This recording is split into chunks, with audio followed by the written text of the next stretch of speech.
ఇశ్రాయేలు ప్రజలకు వెలుగు వచ్చింది అని చెప్తున్నాడు అన్న విషయాన్ని చూసుకుంటూ వస్తున్నాం. అయితే ఏ కారణంగా ఈ మాటలు చెప్పారు, ఏ సందర్భంలో చెప్పారు అన్న విషయాన్ని చూస్తూ మానవుడు ఏ విధంగా దేవుని స్వరూపము మరియు పోలిక చొప్పున చేయబడ్డాడు, అలా చేయబడిన మానవుడు మానవుడిగా ఉండక మానవుడిగా ఆయన ఇచ్చిన బాధ్యతలతో కూడినటువంటి ఆశీర్వాదాన్ని అనుభవించక ఆయన ముందు పెట్టిన గురి మానవుడిగా బ్రతకటం, మానవుడిగా దేవుని యొక్క రాజ్యాన్ని, దేవుని యొక్క పరిపాలనను ఈ ప్రపంచంలో లేకపోతే ఈ లోకంలో లేకపోతే ఈ భూమి పైన నిర్వర్తించటం. కానీ దేవుణ్ణి తిరస్కరించటం కారణం చేత మానవుడు అనగా దేవుని స్థానాన్ని కోరుకోవటం కారణం చేత, దేవుడు అవ్వాలి అన్న ఆలోచన కారణం చేత తన గురిని కోల్పోయాడు. అలా మానవుడిగా ఉండలేకపోయాడు, అటు దేవుడు అవ్వలేకపోయాడు. రెంటికి చెడ్డ రేవుడు అన్న విషయాన్ని మనం చూసాం. దాన్నే పాపము అంటారు. గ్రీక్ భాషలో పాపానికి వాడిన పదం హమర్తియా. హమర్తియా అని అంటే అర్థం ఏమిటి అని అంటే గురి కోల్పోవటం, గురిని కోల్పోవటం, నీ ఎదురుగా ఉన్న లక్ష్యాన్ని అందుకోలేకపోవటం, నీకిచ్చిన ఉద్దేశ్యాన్ని నువ్వు మర్చిపోవటం, దాన్నే పాపము అని పిలుస్తారు. దేవుణ్ణి తిరస్కరించిన మనిషి పాపి అయ్యాడు. దేవుణ్ణి తిరస్కరించి మనిషి మానవత్వంలో కుంటుబాటు వచ్చింది. మనిషి సరిగ్గా మనిషిగా బ్రతకలేకపోతున్నాడు.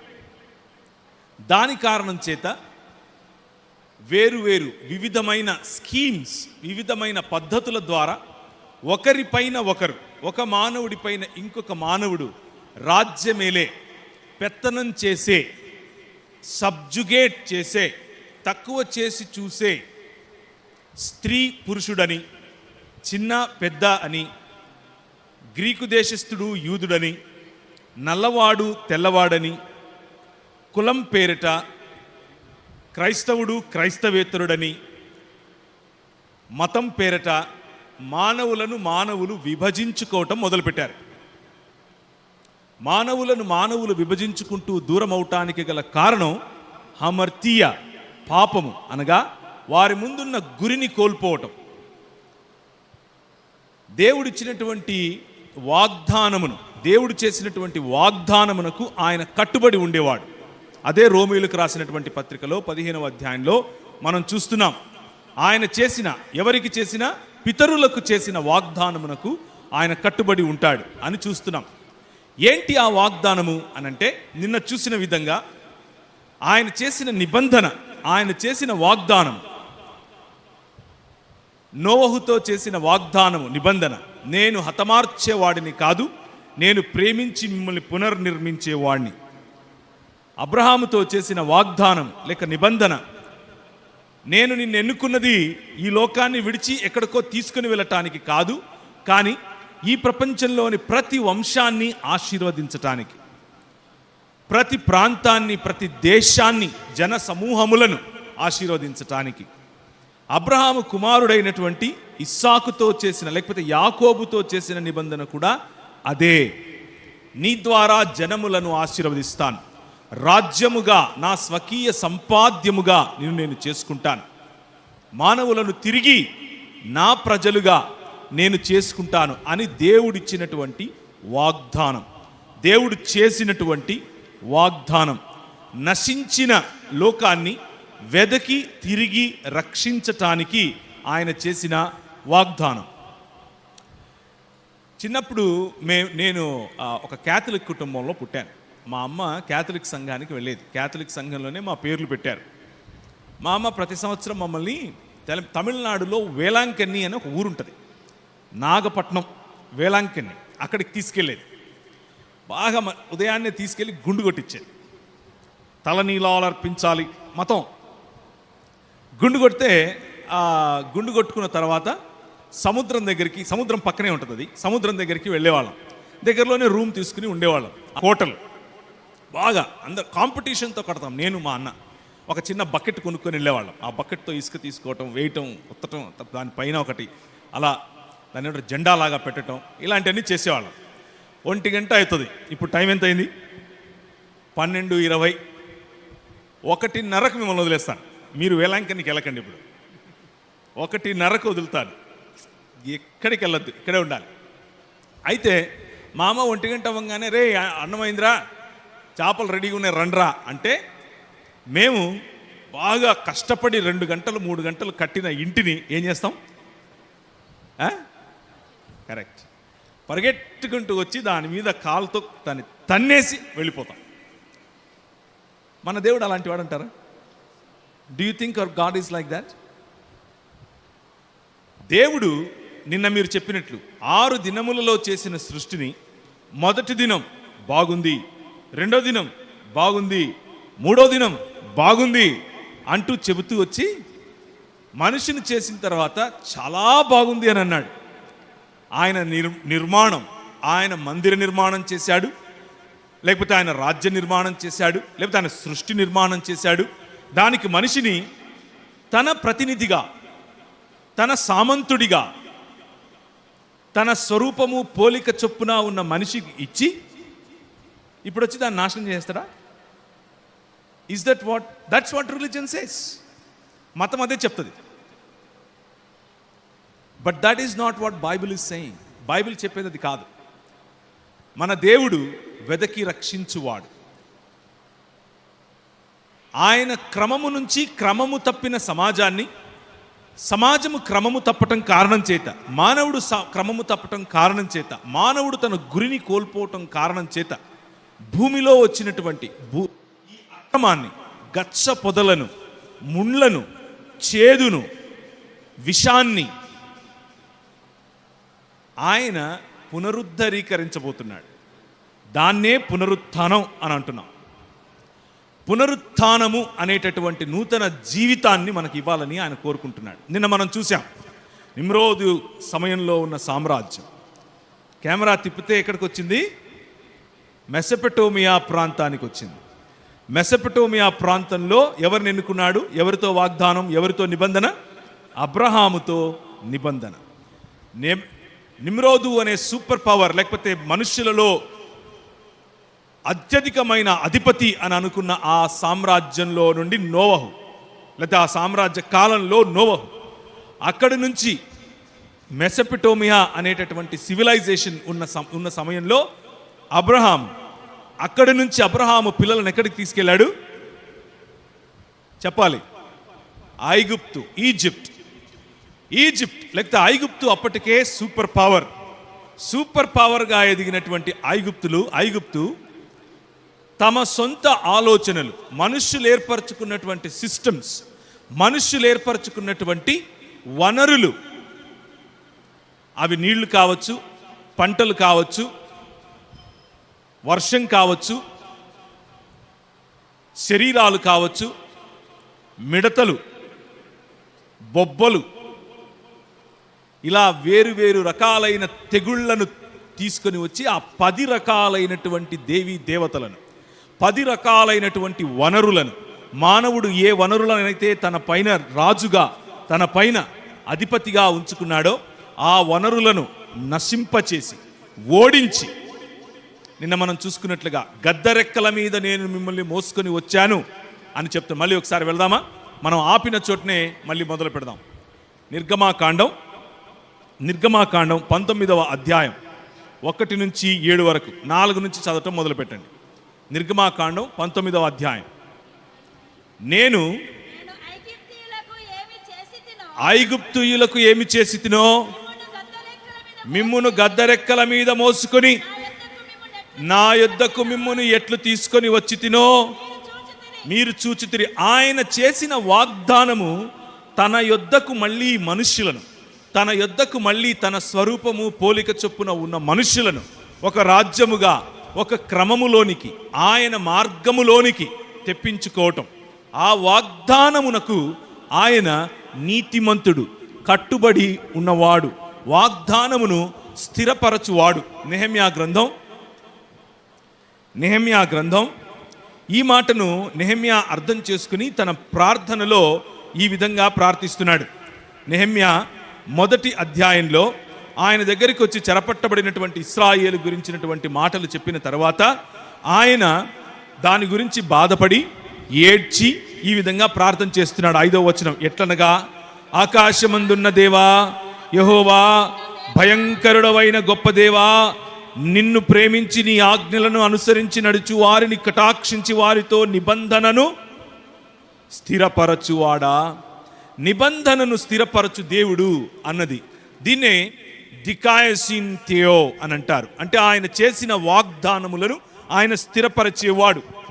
నీతిమంతుడు.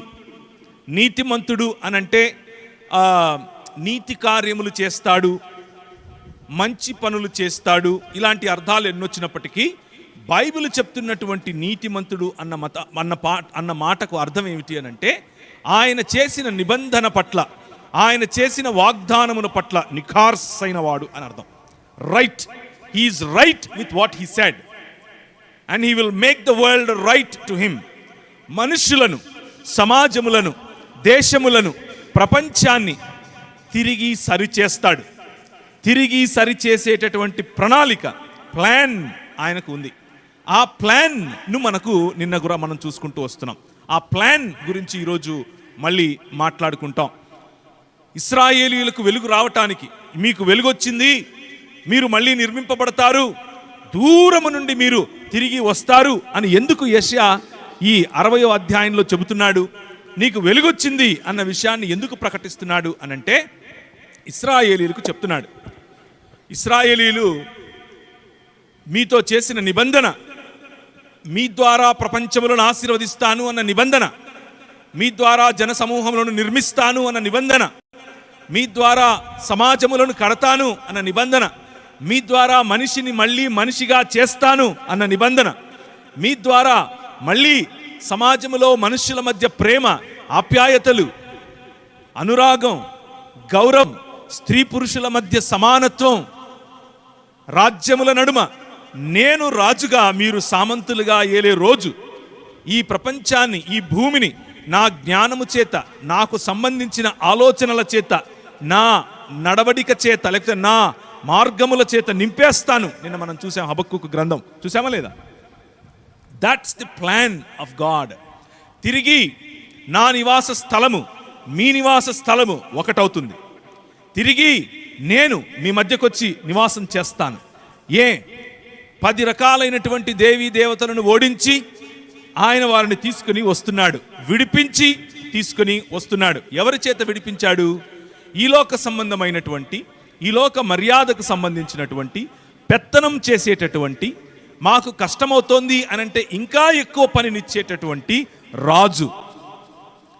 మనుష్యులపై రాజులైనప్పుడు జరిగే అఘాయిత్యాలు, ఆ అఘాయిత్యాల నుండి, ఆ బానిస సంకెళ్ల నుండి వారిని విడిపించి నడిపించుకు తీసుకుని వస్తున్నాడు. రాజుకు కోపం వచ్చింది. ఈ మార్గం ఎలా సాధ్యం? I am the super power here. నన్ను ఓడించే మొనగాడు ఎవరు లేడనుకున్నాను, కానీ ఒక్క రాజు, నేను రాజు అని అంటున్నాడు. ఆయన ఎవరో కూడా నాకు కనబడట్లేదు. ఆయన మోషే దేవుడట, నాకు మోషేని సైతం దేవుడిగా నా పైన ఉంచాడట. ఎవరు ఈ రాజు? ఆ రాజు ప్లాన్స్ను నేను చిన్నాభిన్నం చేస్తాను, ఈ మనుషులను నేను పోనీయను, ఈ మనుషులను నేను హతమారుస్తాను అని అనుకున్నాడు. రథాలతో, ఆయుధాలతో వయలెన్స్ బాట, మళ్ళీ వయలెన్స్, మళ్ళీ రక్తం, మళ్ళీ కత్తులు. సామ్రాజ్యమంతా ఒకటైంది. వారికి ఉన్నటువంటి యుద్ధ శక్తి మొత్తం ఒడ్డించారు. ఆ యుద్ధ శక్తి మొత్తం రథాల మీద బయలుదేరారు, తరుముతున్నారు. వీళ్ళేమో మోషేను చూసి, ఇప్పుడేం చేయాలి? రాజన్నావు, దేవుడన్నావు, నిబంధనలను గుర్తు చేసుకున్న దేవుడన్నావు, నేను ఉన్నాను, నేను విన్నాను అని దేవుడు అన్నాడు అని అన్నావు. ఎక్కడన్నా విన్నారా ఈ మాట? ఈ రాష్ట్రంలో మీ రాజు అనలేదు, ఇంకో పక్క రాష్ట్రంలో ఇంకో రాజు అన్నాడు, నేను ఉన్నాను, నేను విన్నాను. అది ఇక్కడి నుంచి తీసుకుందే. నిన్న రాత్రి చూశాం కదా, పొద మండుతోంది కానీ కాలిపోలేదు. అందులో ఉన్న దేవుడు, అందులో నుంచి మాట్లాడుతున్న యెహోవా, దూతగా పిలువబడినటువంటి యెహోవా, నేను విన్నాను, వారి ఆర్తనాదాలు విన్నాను, నేను ఉన్నవాడను, అనేవాణ్ణి అని చెప్పాడు. చెప్పి తీసుకొస్తున్నాడు, బానే ఉంది, మరి ఇప్పుడు మేమేమవ్వాలి అని అన్నాడు. నీళ్లు చూస్తూ ఉండగా 2 పాయలయ్యాయి. సముద్రం 2గా విడిపోయింది. ఆ మృత సముద్రంలో, ఆ ఎర్ర సముద్రంలో మనుషులు నడవటం మొదలుపెట్టారు. బయటకు వచ్చారు. తరుముతూ వస్తున్నటువంటి సైన్యం అదే సముద్రంలో పడి నశించింది. వీరు మాత్రం హల్లెలూయా స్తోత్రం అని అనుకుంటూ 40 సంవత్సరాలు వాళ్ళను పోషించాడు. 40 సంవత్సరాలు వారు విత్తలేదు, వారు కోయలేదు, వారు కుప్పలుడ్చలేదు, వారు వండలేదు, వారు వార్చలేదు, వారి కడుపు నింపాడు ఈ రాజు. వారి దగ్గరికి పంటలు తీసుకెళ్లాల్సిన అవసరం లేదు. వాళ్ళందరూ కలిసి కుమారులను ఇవ్వాల్సిన అవసరం లేదు. వారందరూ కలిసి బలులు ఇవ్వాల్సిన అవసరం లేదు. వాళ్ళందరూ కలిసి ఏమీ చేయాల్సిన అవసరం లేదు. రాత్రి నోరు తెరుచుకొని పడుకుంటే పొద్దునికి నోరు నిండిపోద్ది. మన్నాతో వారిని నడిపించాడు ఈ రాజు రాజ్యం. అరణ్యములో నేను మీ మధ్యకొచ్చి నివాసం చేస్తాను అని అన్నాడు. పగటిలో మేఘస్తంభముగా వాళ్ళ మధ్యకొచ్చి నివాసం చేశాడు. రాత్రిలో అగ్నిస్తంభముగా వారి వెంట నడిచాడు, వారి మధ్య నివాసం చేశాడు. దేవుడు వచ్చి సమాజముల మధ్య నివాసం చేయటం బైబిల్ యొక్క ప్రధానమైన థీమ్. మనం ఈ ప్రపంచాన్ని విడిచి ఎక్కడికో వెళ్ళిపోవటం కాదు. That is religion, that is Platonism, that is Plutarchism. నిన్న చెప్పాను, that is Manichaeism and that is Stoicism. గ్రేకులు, అలాగే ఫార్సీలు, అలాగే నియర్ ఈస్టర్న్ రిలిజన్స్ చెప్పేవన్నీ ఇవే, ఇంక్లూడింగ్ భారతదేశంలో వచ్చిన మతాలు. కానీ ఈ రాజు మతానికి ఆగిపోయేవాడు కాదు. ఈ దేవుడు మతం అనే డబ్బాలో గలకరించి పెట్టినట్టుగా ఉండేవాడు కాదు. ఈ దేవుడు, ఈ రాజు అన్నాడు, నేను వచ్చి మీ మధ్య నివాసం చేస్తాను. వచ్చాడు, వారి మధ్య ఉన్నాడు. నీళ్ళు ఇవ్వాలి అని అంటే బండయ్యాడు. అలా ఉన్నటువంటి ఈ రాజు అలా వీరిని నడిపిస్తూ ఉన్న సమయంలో మోషే కాలం అయిపోయింది. మోషేకి చేసిన నిబంధనలన్నీ మోషే తన అనుచరుడు, తన తరువాత ఉన్నటువంటి కమాండ్ అయినటువంటి ఎవరికిచ్చాడు? యెహోషువాకు ఇచ్చాడు. నేను ఇదంతా ఎందుకు చెప్తున్నాను అనుకుంటున్నారా? ఇదే సువార్త అంటే. సువార్త అంటే ఇదే. పౌలు చేసిన మొట్టమొదటి ప్రసంగం ఎవరికైనా గుర్తుందా? పౌలు చేసిన ప్రసంగం చూడండి ఒకసారి. ఇప్పుడు నేను చెప్పేదానికి మీకు ఒక అపోస్తలులు చేసినటువంటి, అపోస్తలుల యొక్క విశ్వాసము, అపోస్తలులు ప్రకటించినటువంటి, అపోస్తలులు చేసిన ప్రసంగాలు మీరు గుర్తు చేసుకుంటే ఇదే ప్రసంగాలు వారు చేశారు. ఒక్కసారి అపోస్తలుల కార్యములు 13వ అధ్యాయం 13 నుంచి గనక మీరు చూస్తే, తరువాత పౌలు అతనితో కూడా ఉన్నవారును ఓడ ఎక్కి పాపు నుండి బయలుదేరి పంపులియలో ఉన్న పెర్గేకు వచ్చిరి. అచ్చట యోహాను వారిని విడిచిపెట్టి యెరూషలేమునకు తిరిగి వెళ్ళిన. అప్పుడు వారు పెర్గే నుండి బయలుదేరి పిసిదియాలో ఉన్న అంతియోకియాకు వచ్చిరి. పిసిడియాలో ఉన్నటువంటి అంతియోకియాలో పౌలు చేస్తున్న ప్రసంగం 17 నుంచి, ఇశ్రాయేలీయులారా, దేవునికి భయపడు వారులారా. ఇశ్రాయేలీయులు ఉన్నారు, దేవునికి భయపడే ఇశ్రాయేల్ కాని వారు అనగా అన్యజనులు ఉన్నారు. వినుడి, ఇరువురికి కలిపి చెప్తున్నటువంటి సువార్త. ఇశ్రాయేలును, ఈ దేశ ప్రజలు మన పితరులను ఏర్పరచుకొని, ఈ దేశ ప్రజలను ఎవరు ఏర్పరచుకున్నారు? మన పితరులను ఎవరు? దేవుడు ఏర్పరచుకున్నాడు. వారిని ఐగుప్తు దేశమందు పరదేశులై ఉన్నప్పుడు ఆ ప్రజలను హెచ్చించి తన భుజముల చేత వారిని అక్కడ నుంచి తీసుకుని వచ్చి, ఇదే చెప్తున్నానా నేను? Is this what Paul preached? Yes. వారిని తన భుజముల మీద చేత వారిని అక్కడ నుండి తీసుకుని వచ్చి ఇంచుమించు 40 ఏండ్ల మట్టుకు అరణ్యములో వారి చేష్టలను సహించి. ఏం చేష్టలు చేశారు వీళ్ళు? ఆయనేమో నేను రాజును, నేను మీ అధిపతిని, నేను మీ తండ్రిని, నేను మీ భర్తను, నేను మీ ప్రియుణ్ణి, నేను మీ కాపరిని అంటూ ఉంటే, వారు బయటకు వచ్చి తాగడానికి నీళ్ళు లేవు, బిస్లరీ బాటిల్ లేదు, పోసుకోవడానికి వేడి నీళ్ళు లేవు, వీళ్ళ ఇంట్లో గీజర్ లేదు, మేము తిందాము అని అంటే వీళ్ళు సీయలు ఉండలేదు, వీళ్ళు అబ్రహాం సీలు ఉండలేదు, ఇస్సాక్ సీలు ఉండలేదు, యాకోబు మాంసం వండలేదు, ఏం తింటాం మేము? ఇక్కడ ఆలుగడ్డలు లేవు, ఇక్కడ కీరకాయలు లేవు, ఇక్కడ ఉల్లిగడ్డలు లేవు అని క్వశ్చన్ చేస్తున్నారు, ప్రశ్నిస్తున్నారు. మీట్ కావాలి, మాకు తినడానికి మాంసం కావాలి. నువ్వు మమ్మల్ని తీసుకొచ్చావు, ఏదో రాజన్నావు, మా మాటలు విన్నాడన్నావు, ఆడ సమాధుల్లోకి ఇక్కడికి తీసుకొచ్చావా? ఐగుప్తులో బ్రహ్మాండంగా ఉంటాం కదా మేము, బ్రహ్మాండంగా. ఎక్కడున్నారో ఐగుప్తులో ఉన్నారా వీళ్ళకు బ్రహ్మాండంగా? కానీ వీళ్ళ మాటలు అలాగే ఉన్నాయి. అక్కడ సమాధులు లేవని ఈ అరణ్యంలోకి తీసుకొచ్చావా నువ్వు మమ్మల్ని? నీకు ఇస్తాను. ఎంత ఇస్తానంటే నోట్లో పెట్టుకుంటే ముక్కులకు వస్తుంది, అంత ఇస్తాను. నేను చెప్పట్లేదు, ఈ మాట బైబిల్ అలాగే ఉంది. వారి నాసికానంద్రములకు హేయము కలుగునంతగా, వారి నాసికారంధ్రంలోనికి వాళ్ళు తిన్నది వచ్చేట్లుగా పూరేళ్ళని ఇస్తాడు. ఎంత అడిగితే మీకేం కావాలి? మాంసం కావాలా? నేనేమిస్తున్నాను? మన్నా ఇస్తున్నాను మీకు. మీకేం కావాలి? రాజులు, భూరాజులు మనుషులకేసే తావిలాలకు మనుషులు పడతారు. ఆ బంధు, ఈ బంధు, రా బంధు, వాటికి పడతా ఉంటారు. వాటికి పడిపోయి సైన్యములకు అధిపతి యెహోవా, రారాజు, రాజులకు రాజు, ప్రభువులకు ప్రభువు అయినటువంటి దేవుడిచ్చేటటువంటి ప్రొవిజన్ మర్చిపోతారు. 40 ఏండ్లు ఇలా వాళ్ళు చేసినటువంటి టాంట్రమ్స్, వాళ్ళు చేసిన కంప్లైంట్స్, వాళ్ళు చేసిన దేవుని పట్ల వాళ్ళకు ఆయాసము కలిగించేట్లుగా వాళ్ళు సణిగారు. సనుగుడు కార్యక్రమాలు, గొనుగుడు కార్యక్రమాలు మతం నేర్పుతుంది. నువ్వు దేవుని దగ్గరకు వస్తే నీకు ఎర్రటి మొగుడొస్తాడు, నువ్వు యేసుప్రభు దగ్గరకు వస్తే పొడవు జుట్టుండే ఆడపిల్ల వచ్చుద్ది, నువ్వు యేసుప్రభు దగ్గరకు వస్తే నీ కాలు నస్తుంటే ఆయన వచ్చి నీకు జెండు బాంబు పెడతాడు. ఇదే ఎక్కువ సేల్ అవుతుంది. ఎందుకు అనంటే మతం. Man wants the schemes. ఈ స్కీమ్స్ కావాలి.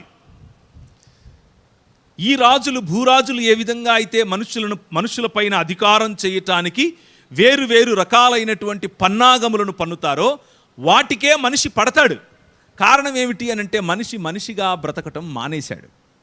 దేవుడిని తిరస్కరించటం కారణం చేత, దేవుడు అవ్వాలన్న ఆలోచన చేత దేవుడు కాలేక ఇటు మనిషిగా కాలేక తన గురిని కోల్పోయిన మానవ సమాజం కళ్ళుండి చూడలేనిది. ఎదురుగా తెలుస్తుంది, అరే నేను నీకు రాజును అని బయటకు తీసుకొచ్చినటువంటి ఈ రాజు ప్రజలు, ఆయన వారికి ఎవరిని నియమించాడు? న్యాయాధిపతులను. ఎందుకు?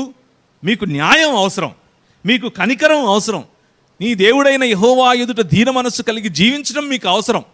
మీకు రాజు కాదు అవసరం, న్యాయం కావాలి మీకు. నేను కదా king, I am the king. మీకు న్యాయాధిపతులు చాలు. కంటిన్యూ చేద్దాం. మరియు కనాను దేశంలో 7 జాతుల వారిని నాశనం చేసి వారి దేశంలోని వీరు స్వాస్థ్యముగా పంచి ఇచ్చెను. ఇంచుమించు 400 సంవత్సరములు ఇట్లు జరిగినట్టు తరువాత ప్రవక్త అయిన సమూయేలు వరకు ఆయన వారికి న్యాయాధిపతులను దయచేసెను. న్యాయాధిపతులతో సంతుష్టిగా లేనటువంటి ఈ ప్రజలు సమూయేలు దగ్గరకు వచ్చారు. సమూయేలు దగ్గరకు వచ్చి మాట్లాడుతున్నారు, సమూయేలు నువ్వేమో మంచి న్యాయాధిపతివి, మంచోడివే, కాకపోతే నీ పిల్లలు నీ అంత మంచోళ్ళు కాదబ్బా, నీ పిల్లలు నీ అంత మంచోళ్ళు కాదు. కాబట్టి మిగిలిన రాజ్యములు, ఈ లోకంలో మిగిలిన రాజ్యాలకు ఏ విధంగా అయితే రాజున్నాడో అలా మాకు కూడా ఒక రాజు కావాలి అని అడిగారు. ఏమని అడిగారు? మిగిలిన రాజ్యములను పోలిన వారమే మేము కూడా. ద్వితీయోపదేశ కాండము 33వ అధ్యాయం. ద్వితీయోపదేశ కాండం 33వ అధ్యాయం. ఇశ్రాయేలును దేనికోసం పిలిచాడు? మనిషి దేనికోసం పిలువబడ్డాడు? మనిషి దేవుని యొక్క స్వరూపమందు పోలిక చొప్పున దేవుని యొక్క వారసుడై, దేవుని యొక్క సామంతుడై రాజ్యము పరిపాలన చేయాలి అని పిలిస్తే, ఈ లోక మర్యాద చొప్పున నేను కూడా ఈ లోకంలో ఉన్నటువంటి వనరులను నా పైన రాజుగా చేసుకుంటాను అని అనుకున్నాడు. ఇశ్రాయేలును ఇప్పుడు పిలిచాడు, నేను నీకు రాజుగా ఉంటాను, నీ పైన రాజ్యం చేస్తాను, నీ ద్వారా అన్యజనులు అనేకులను ఆశీర్వదిస్తాను. మనం చదివినటువంటి 60వ అధ్యాయంలో మనం చదివినటువంటి మాటలు, మన ముందున్నటువంటి మాటలు, నీవు చూచి ప్రకాశిస్తావు, నీ గుండె కొట్టుకుంటుంది, ఉప్పొంగుతుంది, కన్నులెత్తి చుట్టూ చూడు, వీరందరూ కూడుకొని నీ యొద్దకు వస్తారు, నీ కుమారులు దూరం నుండి వస్తారు. ఒంటెలు సమూహము మిద్యాను ఎయిఫా లేత ఒంటెలు నీ దేశం మీదకి వ్యాపిస్తాయి. షేబ నుండి వస్తారు, బంగారు ధూపద్రవ్యం తీసుకొని వస్తారు కదా. నీ దేవుడైన యెహోవా నామమును బట్టి ద్వీపములు నా కొరకు కనిపెట్టుకున్నాయి. తర్షీషు ఓడలు మొదట వస్తాయి. ఇశ్రాయేలు పరిశుద్ధ దేవుని నామమును బట్టి దూరము నుండి నీ కుమారులు తమ వెండి బంగారాలు తీసుకొని వస్తారు. ప్రపంచములను ఆశీర్వదించాలనుకున్నటువంటి దేవుడు రాజైతే, ఆ రాజు, ఆ తండ్రి, ఆ భర్త, ఆ ప్రియుడు, ఆ కాపరి క్రింద ఉండేటటువంటి వాళ్ళు, నాకు ఈయనొద్దు, నాకెవరు కావాలి? మిగిలిన రాజ్యాలకు ఏ విధంగా అయితే రాజున్నాడో, ఈ లోక మర్యాదలో రాజ్యం, రాజు అంటే ఏమిటో అలాంటి రాజే కావాలి అని అడిగాడు. అడిగితే ప్రభువు, ఇది 1 సమూయేలు 8వ అధ్యాయం 9వ అధ్యాయంలో మీరు చూడొచ్చు, తర్వాత ఇంటికి వెళ్ళి చూడండి. ప్రభు అన్నాడు, ఇశ్రాయేలు అప్పుడే మర్చిపోయావా నేను ఎందుకు పిలిచానో నిన్ను? 33వ అధ్యాయం ద్వితీయోపదేశ కాండం 33వ అధ్యాయం ఆఖరి నుంచి 2 వచనాలు చదువుతారా? ఇశ్రాయేలు 29 చదవండి. ఇశ్రాయేలు నీ భాగ్యం ఎంత గొప్పది, యెహోవా రక్షించిన నిన్ను పోలిన వాడెవడు? ఆయన నీకు సహాయకరమైన కేడెము, నీకు ఔన్నత్యమును కలిగించు ఖడ్గము. నీ శత్రువులు నీకు లోబడినట్లుగా వారు వేషాలు వేస్తారు. నీవు వారి ఉన్నత స్థలాలను తొక్కుతావు. నిన్ను పిలిచింది దేనికి? నీ చుట్టుపక్కల ఉన్నటువంటి రాజ్యముల మాదిరి మారిపోవటానికా? కాదు. వారి మార్గంలోనికి నువ్వు వెళ్ళిపోవటానికా?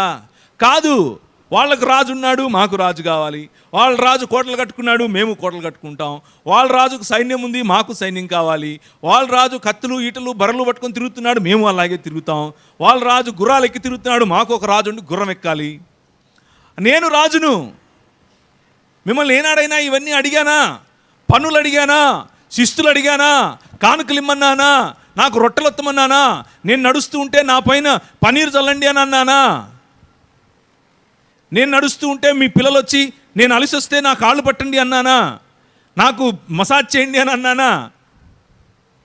మీరు సంపాదించిన సంపాదనలో నుండి నాకు నా అంగరక్షణ కోసం, నా అంతఃపుర రక్షణ కోసం, నేను అనుకుంటున్న నా రాజ్యం కోసం నీ పిల్లలను నేను బలి తీసుకునేట్లుగా నేను ఏ రోజైనా చేశానా?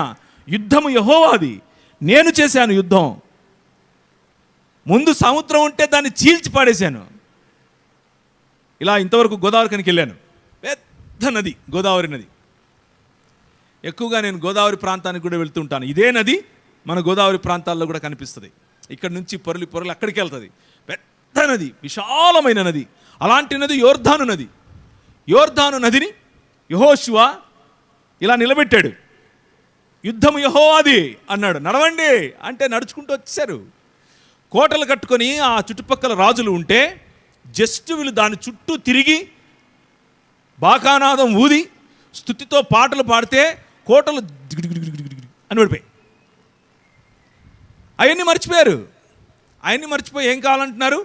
మాకు కూడా ఈ లోక మర్యాద చొప్పున రాజు కావాలి అని అడిగితే సమూయేలు దేవుని దగ్గరికి వెళ్ళి, ఏమయ్యా ఇలాగైపోయింది, ఏంటి నా పరిస్థితి అన్నాడు. సమూయేలుతో ప్రభు అన్నాడు, డోంట్ వరీ, వాళ్ళు తిరస్కరిస్తున్నది నిన్ను కాదు, నన్ను. They are not rejecting you Samuel, they are rejecting మీ.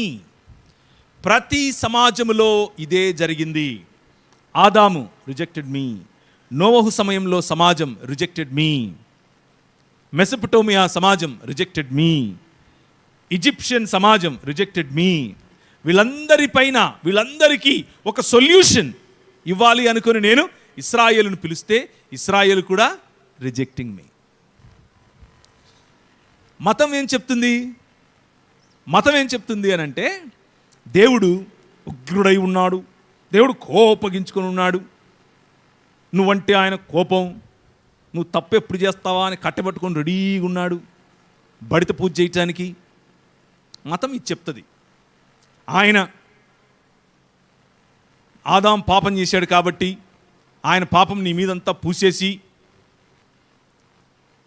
మీలో కొంతమందిని ఆయనకి ఇష్టం వచ్చిన వాళ్ళని, ఆయనకి ఎవరికి ఇష్టం ఉంటే వాళ్ళనే, ఎందుకు ఏమిటి అని నువ్వు అడగకూడదు. మళ్ళీ నువ్వే మనిషివి, నీకంత సీన్ లేదు, ఆయన ఎవరికి ఇష్టం ఉంటే వాళ్ళను కొంతమందిని తీసుకుని పరలోకంలోకి తీసుకెళ్ళిపోతాడు, మిగిలిన వాళ్ళందరినీ తీసుకెళ్ళి నరకంలో పడేస్తాడు. ఇది మతం చెప్తుంది.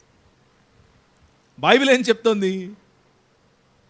నేను చెప్పేది మీకు ఎబ్బెట్టుగా ఉందేమో, పిల్లల్ని ఎప్పుడన్నా అడిగి చూడండి, మనం చెప్పే సువార్త వాళ్ళకి అలాగే అర్థమవుతుంది.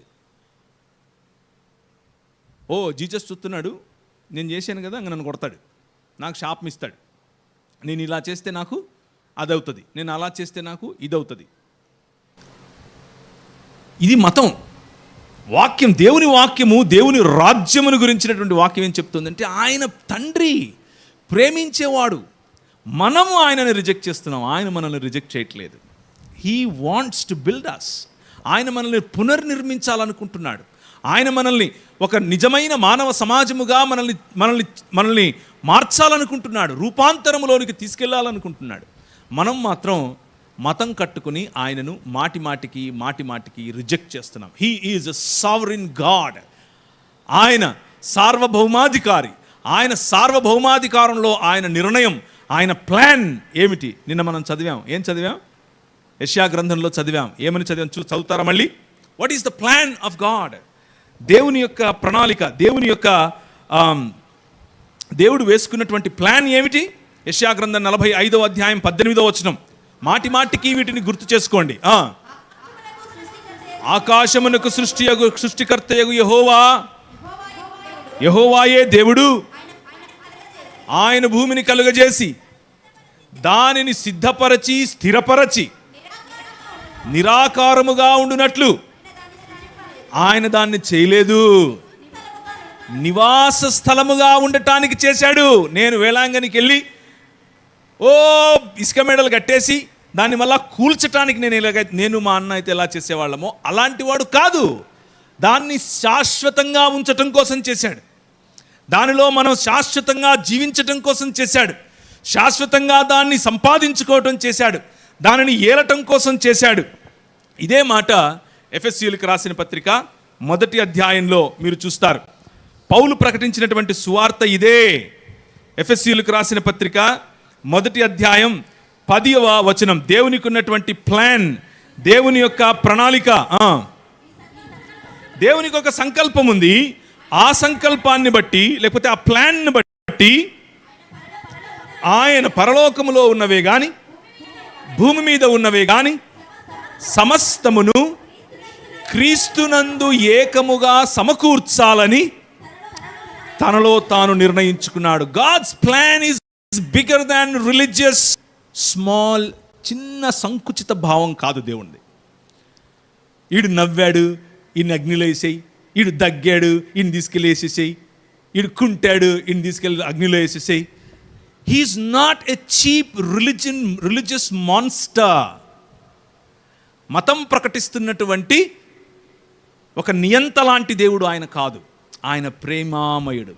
ఆయన క్రీస్తు అనే ఒక్క మనుష్యునిలో సర్వాన్ని, అనగా భూమి ఆకాశముల మధ్య వచ్చినటువంటి అగాధాన్ని తీసివేసి సమస్తమును సమకూర్చి క్రీస్తునందు ఐక్యపరచాలి అని అనుకుంటున్నాడు. That is the plan of God. దేవుని యొక్క ప్రణాళిక అది. ఆ ప్రణాళికలో భాగంగా ఏర్పరచుకున్నటువంటి ఇశ్రాయేలు, నువ్వు మాకొద్దు, మాకు రాజు కావాలి అన్నారు. సరే, మళ్ళీ రండి అపోస్తలుల కార్యములు 13వ అధ్యాయం. పౌలు ఏం చెప్తున్నాడు? న్యాయాధిపతులను ఆ తరువాత వారు రాజు కావాలనని కోరగా 21వ వచనం. దేవుడు బెన్యామీను గోత్రీయుడును కీషు కుమారుడైన సౌలును వారికి 40 ఏండ్ల వరకు దయచేసిన తరువాత అతన్ని తొలగించి, hour God is a God that corrects everything. Correct చేసేవాడు ఆయన, సరిచేసేటటువంటి దేవుడు. తీర్పు తీర్చటం అనంటే సరిచేయటం, సరిచేసేటటువంటి దేవుడు. మీరు కోరుకుంటున్నారు, మీకు రాజు కావాలనుకుంటున్నారు, తీసుకోండి. కానీ మీ రాజు ఏం చేస్తాడో తెలుసా? మీ పిల్లలు, అందమైన మీ పిల్లలు, సుందరమైన మీ ఆడపిల్లలు, వాడి ముందుకెళ్ళి డ్యాన్సులు వేయాలి. బలాఢ్యులైనటువంటి మీ పిల్లలు, మగపిల్లలు, యెహోవా మీకు ఇచ్చినటువంటి వరము, వాడి ముందు ఏం చేయాలి? వాడు రథం వెళుతూ ఉంటే ముందర కొందరు, వెనకల కొందరు బల్లాలు పట్టుకొని, ఈటలు పట్టుకొని పరిగెట్టాలి. మీకు రాజు కావాలి కదా, తీసుకోండి. మీరు సంపాదించిన సంపాదనలో, మీరు విత్తిన, మీరు కోసిన, మీరు కష్టించినటువంటి మీ పొలములో నుండి అతనికి పన్ను కట్టాలి. మీరు కట్టిన పన్నుతో సారంబి వేసిన ఇంట్లో అతను ఉంటాడు. మీరు కట్టిన పన్నుతో కోటల మేడలు కట్టుకొని కోట మేడలలో ఉంటాడు. మీరు కట్టిన పన్నుతో మీ పిల్లలను ఉంపుడుగత్తెలుగా ఉంచుకుంటాడు. ఇవన్నీ నేను చెప్పట్లేదు. 1 సమూయేలు గ్రంథం 8-9 అధ్యాయాలు మీరు చదవండి, ఈ మాటలు మీకు కనిపిస్తాయి. రాజులు చేసింది అవే, రాజులు అవే చేశారు. మళ్ళీ పరిపాలన, పతనమైనటువంటి మనిషి సాటి మనిషి పైన చేసే పరిపాలన. ఎలాంటి పరిపాలన? సబ్జుగేషన్, ఒత్తిడి, లూటీ. 11వ అధ్యాయం దానియేలు గ్రంథం 11వ అధ్యాయంలో మనిషి పాలనకున్నటువంటి వేరు వేరు మోడల్స్ మనకు బైబిల్ చెప్తుంది. మనుషులు ఏ విధంగా పరిపాలన చేస్తారు, రాజులు ఒకటి తర్వాత ఒకడు వచ్చి ఎటువంటి రాజ్యాలు చేస్తారు, వాళ్ళు కట్టినటువంటి రాజ్యాలు ఎలా ఉంటాయి, ఆ రాజ్యాలు ప్రజలపైన ఏ విధంగా రాజ్యం చేస్తాయి అన్నటువంటి అంశాలు అక్కడ మనకు కనిపిస్తాయి. ఒకడు ఎలా రాజ్యం చేస్తాడు అనంటే శూరత్వము చేత రాజ్యం చేస్తాడు. ఇంకొకడు ఎలా రాజ్యం చేస్తాడు అనంటే 3వ వచనం శూరత్వము చేత, 2వ వచనం సంపత్తి చేత ఒకడు రాజ్యం చేస్తాడు. ఆ తర్వాత శూరత్వం చేత రాజ్యం చేసేవాడు 3వ వచనం. 6వ వచనం సంధి చేత, కోయలిషన్ గవర్నమెంట్, UPA, NDA, ఇంకా ఇలా ఇండియా, ఇలాంటివి చాలా వస్తాయి, ప్రపంచమంతా ఉంటాయి. భూరాజులు ఐక్యముగా కూడి ఏమంటున్నారు? రండి వారి కట్లు విప్పుదము రండి. అవునా కాదా? నిన్న చూసామా? అదే మనుషులు చేసేటటువంటి పరిపాలన పద్ధతి. 20వ వచనం పన్ను చేత పరిపాలిస్తాడు. 21వ వచనం ఇచ్చకపు మాటల చేత పరిపాలిస్తాడు. హిందీలో చిక్ని చుప్డి బాతే అని అంటారు. టాకటివ్, మంచి మంచి మాటలు. ఈ దీనదాసుడు చేసే పనిని మీరు చూస్తున్నారా అంటాడు. మతం నీ పైన పరిపాలన చేయటానికి ఇచ్చకపు మాటలు, బాగా దురద చెవులు ఉంటాయి మనకు, వాటిని గిల్లే మాటలు, ఆ మాటల చేత పరిపాలన. ఇది ఎక్కడో జరుగుతున్న, లోకంలో జరుగుతున్న పరిపాలన గురించి నేను మాట్లాడుతున్నాను అనుకోండి. నో, మీరు కట్టుకున్న ఈ మతంలో జరిగే పరిపాలన గురించి కూడా చెప్తున్నాను. ఈ పరిపాలనకు, మనుష్యుని యొక్క పరిపాలనకు మీరు కట్టుకుంటున్నటువంటి ఈ మతానికి, ఈ మతం కూడా దాని పక్కనేమి లేదు. ఇందులో కూడా ఈ పరిపాలనే ఉంది. మనుష్యుల పరిపాలన, ఇచ్చకపు మాటల చేత పరిపాలన. నేను మీ ఇంటికి వస్తాను, ఏమిస్తారు? మీరు మా ఇంటికి రండి, ఏం తెస్తారు? ఇది ఈనాడు ఈ సంఘాలను పాలించే వారి యొక్క పరిపాలన. దోపుడు సొమ్ము చేత పరిపాలన. 24వ వచనం, 28వ వచనం నిబంధనలకు వ్యతిరేకంగా పరిపాలన. నిబంధన ఏమిటి? అన్నిటినీ సమకూర్చి క్రీస్తు యేసునందు ఐక్యపరచడం నిబంధన వ్యతిరేకం ఏమిటి? ఇదంతా మాయ బ్రదర్, ఇక్కడి నుంచి మనం వెళ్ళిపోతాం బ్రదర్ అనేది నిబంధనకు వ్యతిరేకం. క్లియర్గా కనిపిస్తుంది కదా. మతం యొక్క పరిపాలన ఇలాగే ఉంటుంది, నిబంధనకు వ్యతిరేకంగా చేసే పరిపాలన. ఈ 36 హెచ్చించుకోవటం ద్వారా పరిపాలన. మా ఊర్లో ఒక ఆయన ఉన్నాడు హైదరాబాద్లో. ఆయన ఇలా నడుచుకుంటూ వచ్చి ఇలా షూస్ ఇప్పితే ఆయన మళ్ళా వెనక్కి వచ్చేటప్పుడు తిప్పి పెట్టాలి. ఆయన ఇలా అంటే పరిగెట్టుకుంటూ వచ్చి కోట్ తీసుకుంటారు. అక్కడ కూర్చొని ఉంటాడు. ఆ నుంచి ఇక్కడికి రావడానికి ఆయనకు బైబిల్ మోసేదానికి ఒకటి కావాలి. భలే ఉంటారు అసలు మన రాజులు, సూపరు. మన రాజులను తన్నే రాజులే పుట్ల. ఇంకా ఎందుకు అనంటే, ఇదిగో అందమైన సమాజం నెత్తిన మాకు రాజు కావాలి అని అడిగింది. మాకు నువ్వొద్దు, నువ్వు ఒక్కడే ఉంటే మాకు సరిపోదు, మాకు రాజు కావాలి అని అడిగింది. ఆ రాజులు ఏం చేస్తున్నారు? ఈ మోడల్సే ఉపయోగిస్తున్నారు. హెచ్చించుకోవటం, విగ్రహారాధన ద్వారా పరిపాలన. 38వ వచనం, 39వ వచనం విభజించటము ద్వారా పరిపాలించటం. విభజించి పాలించటం, మనుషులను విభజించి పాలించటం ఈ లోక మర్యాదలో ఉన్న రాజులు, అధికారులు తీసుకునేటటువంటి ఒక పద్ధతి. మీకు కొంచెం డిఫరెంట్గా అనిపిస్తుంది కదా, ఇది ఏంది, మేము ఇన్ని రోజుల నుంచి బైబిల్ చదువుతున్నాము, మాకు ఇట్లా అర్థం కాలేదు అని అనుకుంటున్నారా? మతంలో నుంచి చదివితే అట్లే అనిపిస్తుంది. గ్రిడ్ మార్చండి. You need to change your grid and see. దేవుడు ఆయన అద్భుత కార్యాలు, దేవుడు ఆయన యొక్క రాజ్యం, దేవుని రాజ్యం అనే ఈ స్పెక్ట్రమ్, ఈ గ్రిడ్లో గనక మీరు బైబిల్ని చదివితే చాలా స్పష్టంగా, మీకు ఏ థియాలజీ అవసరం లేదు, బైబిల్ చాలు, బ్రహ్మాండంగా అర్థమవుతుంది. బ్రహ్మాండంగా మీకు ఇలా అరటిపండు ఒలిచి నోట్లో పెట్టినట్లుగా అర్థమవుతుంది. మనుషులు కట్టుకున్నటువంటి మతాలు, మనుషులు కట్టుకున్నటువంటి రాజ్యాలు, మనుషులు నిర్మించుకుంటూ ఉన్నటువంటి విభజించి పాలించే తత్వాలు, నువ్వు 2 నువ్వు ఆ చర్చ్కి వెళ్ళాలి, నువ్వు 3 నువ్వు ఈ చర్చ్కి వెళ్ళాలి, విభజించుకోవట్లేదా? మీకు అర్థమైంది, నాకు తెలుసు ఆ విషయం, మీకు అర్థమైందని. విభజించి పాలించే క్రమంలో మైకు పట్టుకో, నేను ఉన్నతమైన బ్రాహ్మణ కుటుంబంలో నుంచి వచ్చాను బ్రదర్, మిగిలిన కుటుంబాలన్నీ ఉన్నతం కావా? ఎవరు నీ రాజు? మనుధర్మశాస్త్రమా, బైబిలా? What are you trying to say? దేవుని రాజ్యము అనేటటువంటి ఈ ఏకమానవ శరీరం, ఒక్కటే మనిషి, ఒక్కటే మానవ సమాజం అనేటటువంటి ఈ స్ఫూర్తి, ఈ ఆలోచన పట్టనివ్వదు మతం, విభజించి పాలిస్తుంది. ఇవన్నీ చేస్తాడురా బాబు అని ప్రభు ముందే చెప్పాడు. కానీ వాళ్ళు అన్నారు, సరే పర్లేదులే, కానీ మాకు మాత్రం రాజే కావాలన్నాడు. సరే, మళ్ళీ అపోస్తలుల కార్యములకు రండి. కానీ ఆయన వాడిని తొలగించి ఏమన్నాడు?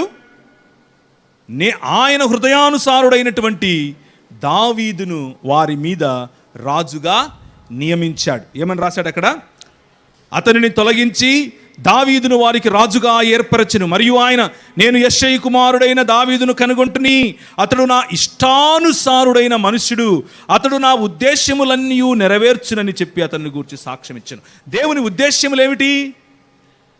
భూరాజులు ఇశ్రాయేలు వైపు చూడాలి, భూమి మీద ఉన్న రాజ్యములన్నీ ఇశ్రాయేలు వైపుకు రావాలి, ఇశ్రాయేలును చూసి ఆశీర్వదింపబడాలి, ఇశ్రాయేలు కారణంగా కట్టబడాలి, ఇశ్రాయేలు కారణంగా ఒకటవ్వాలి, ఈ రాజు యొక్క గుణలక్షణాలను ప్రచురించగలిగినటువంటి రాజ్యముగా మారాలి. చేస్తారు? దావీదు చేస్తాడు. 2వ సమూయేలు గ్రంథం. దావీదు ప్రభువుతో మాట్లాడుతున్నాడు. దావీదు ప్రభువును అడుగుతున్నాడు, ప్రభువా, మరి నేనేమో మంచిగా ఇక్కడ బ్రతుకుతున్నాను, బాగానే ఉంది, కానీ నా దేవుడైనటువంటి నీకు ఒక ఇల్లు లేకపోయిందే, ఈయన కట్టిస్తాడు ఇల్లు. ఇప్పుడు ఆయన అన్నాడు, అరే బాబు, భూమి ఆకాశమును నిర్మించిన నేను, భూమి నా పాదపీఠం, ఆకాశము నా సింహాసనము, కానీ నేను నన్ను పోలి నా స్వరూపము చొప్పున చేసుకున్న మనుష్యుల మధ్యలో నివసించాలి అని అనుకున్నాను. నా ఐడెంటిటీ సూర్యునికి దేవుడు, చంద్రునికి దేవుడు, భూమికి దేవుడు కాదు, అబ్రహాము దేవుడు, ఇస్సాకు దేవుడు, యాకోబు దేవుడు. నా ఆధార్ కార్డు ఇదిరా బాబు, నీకు అర్థం కావట్లేదు. My identity is not the created వస్తువులు కాదు, యూ. నా ఐడెంటిటీ మీరు.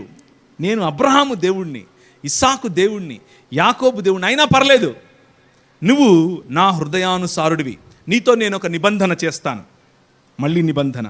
2వ సమూయేలు గ్రంథం 7వ అధ్యాయం 8 నుంచి 17 వరకు. 2వ సమూయేలు 7వ అధ్యాయం 8 నుంచి 17 వరకు చదువుతారా?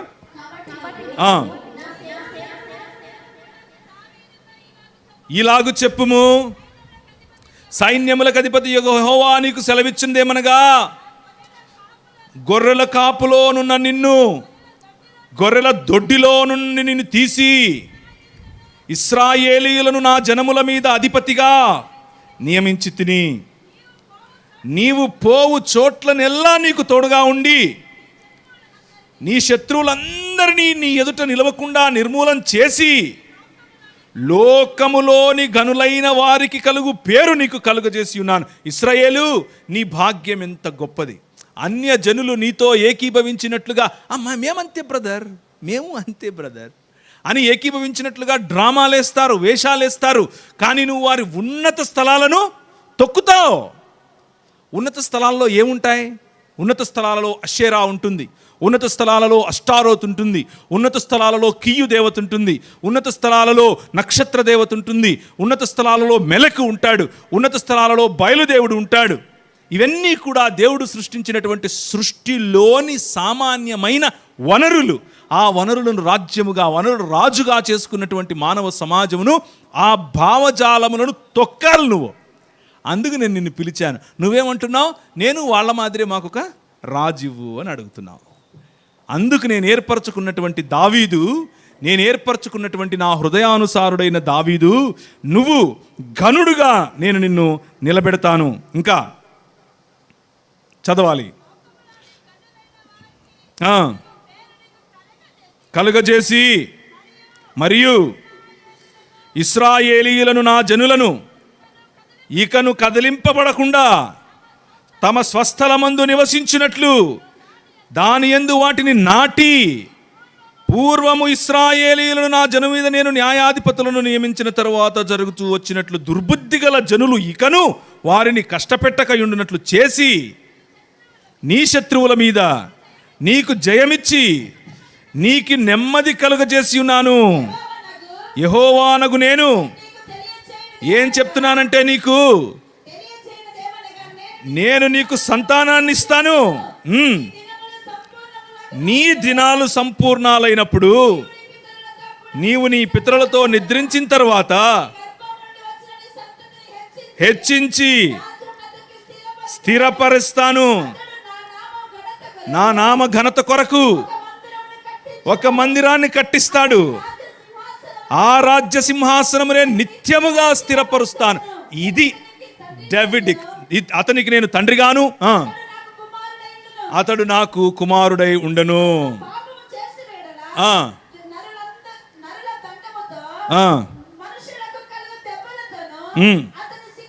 శిక్షింతును గాని నిన్ను స్థాపించుటకై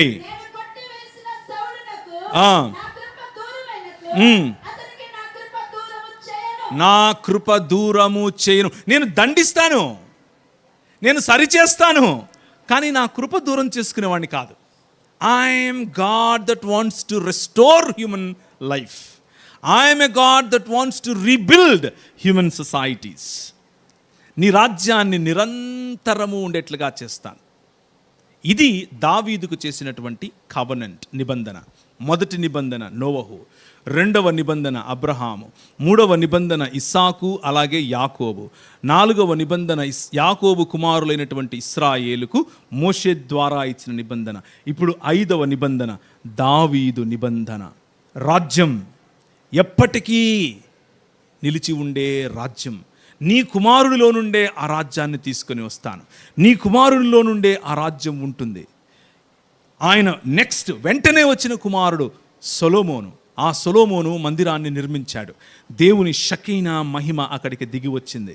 గుర్తుందా మీకు? 2వ సమూయేలులో ఆయన మందిర నిర్మాణం చేయటం, అక్కడ నుంచి ఆయన ప్రతిష్ఠించిన సమయంలో ప్రార్థించిన సమయంలో యెహోవా షకీనా మహిమ అక్కడికి దిగి రావటం. The presence of the Lord comes to human beings. మనుషుల మధ్యకు ఆయన దిగి రావటం. మందిరము లేకపోతే గుడారము అనగా it is a microscopic expression where God meets human beings. మనుష్యులను దేవుడు కలుసుకునే, లేకపోతే దేవునితో మనుష్యులు కలుసుకునే, లేకపోతే భూమి ఆకాశముల కలయిక యొక్క, మర్త్యామర్త్యముల యొక్క కలయిక యొక్క, నశించిపోయే ఎప్పటికీ నశించినటువంటి రాజ్యముల యొక్క ఇంటర్లాకింగ్, ఇలా కలిసిపోయేటటువంటి ఒక ప్రదేశమే మందిరం అంటే. ఆ మందిరాన్ని నీ కుమారుడు నిర్మిస్తాడు. ఆ కుమారుడి వరకే ఆగిపోయావు. నీ వంశములో నుంచే ఇంకొక కుమారుడు వస్తాడు.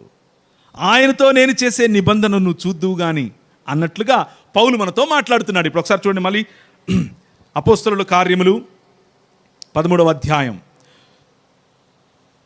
నా ఉద్దేశ్యములన్నీ నెరవేర్చునని చెప్పి అతని గురించి సాక్ష్యం ఇచ్చాను. 23 అతని సంతానము నుండి దేవుడు తన వాగ్దానము చొప్పున ఇశ్రాయేలు కొరకు రక్షకుడగు యేసును పుట్టించెను.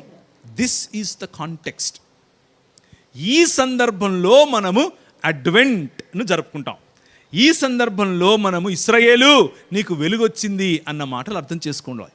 ఈ సందర్భంలో సమస్త మనుష్య జాతికి రావాల్సినటువంటి వెలుగు వచ్చింది అన్న విషయాన్ని మనం అర్థం చేసుకోవాలి. ఏదో ఊరికే సుత్తి థియాలజీ చెప్పటం కాదు.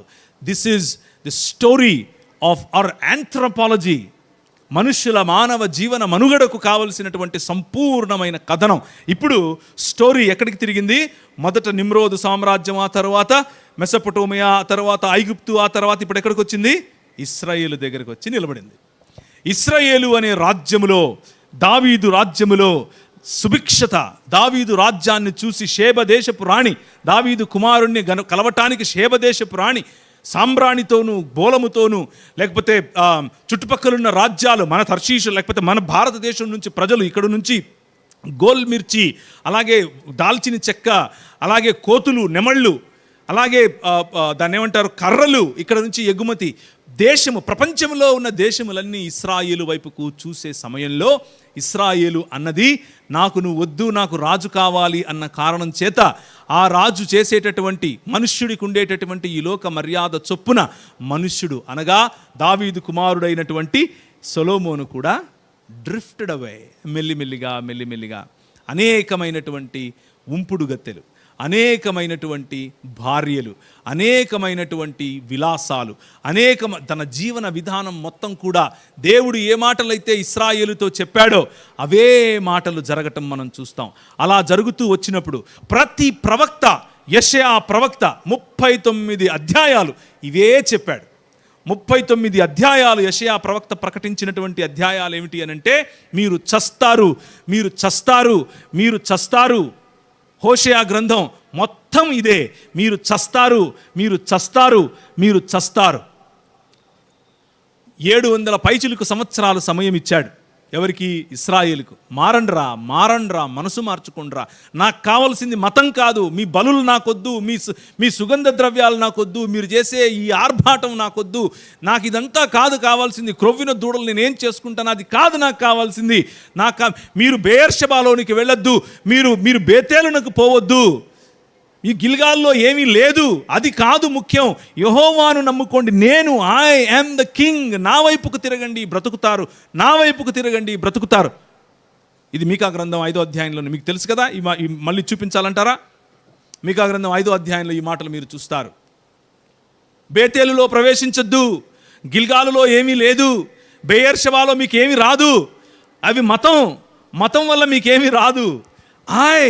నా వైపుకు మరలండి, మీరు బ్రతుకుతారు, మీరు విడిపోరు, మీరు చనిపోరు. వినలా. ఎన్నిసార్లు చెప్పినా విననటువంటి ఇశ్రాయేలు సమాజానికి మళ్ళీ నెహెమ్యా ప్రార్థనకు రండి. నెహెమ్యా చేసిన ప్రార్థనను ఒకసారి మళ్ళీ గమనించండి. ఇశ్రాయేలుకు ఎన్నిసార్లు చెప్పినా వినలేదు, ఇశ్రాయేలుకు ఎన్నిసార్లు గద్దించినా వినలేదు. ఇశ్రాయేలు వినటి కారణం చేత నువ్వు ఏం చెప్పావు? మా తల్లిదండ్రులకు ముందే నువ్వు చెప్పావు. ఏమని చెప్పావు? నీ చెవి యొగ్గి నీ నేత్రములు తెరచి నీ సన్నిధిని దివారాత్రము నీ దాసులైన ఇశ్రాయేలు పక్షముగా నేను చేయు ప్రార్థనను అంగీకరించుము. నీకు విరోధముగా పాపము చేసిన ఇశ్రాయేలు కుమారుల దోషమును నేను ఒప్పుకుంటున్నాను. నువ్వు నా తండ్రి ఇంటి వారు పాపం చేశాం, నీ ఎదుట బహు అసహ్యంగా ప్రవర్తించాం.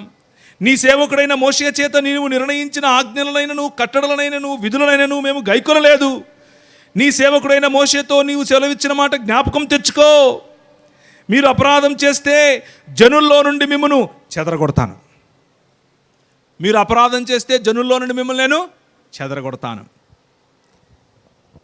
గాడ్ అండ్ హిస్ ప్రెజెన్స్, షకీనా మహిమ దిగి వచ్చినటువంటి ఆ మహిమ ఇన్ని 100 సంవత్సరాలు సమయం ఇచ్చినా కానీ న్యాయమును జరిగించినటువంటి ఇశ్రాయేలు, ఇన్ని 100 సంవత్సరాలు సమయం ఇచ్చినప్పటికీ కనికరమును ప్రేమించినటువంటి ఇశ్రాయేలు, ఇన్ని 100 సంవత్సరాల సమయం ఇచ్చినప్పటికీ దీన మనస్సు కలిగి జీవించలేని ఇశ్రాయేలు, వారి మధ్య నుండి ఆయన వెడలిపోవటం, మందిరము నుండి ఆయన వెళ్ళిపోవటం.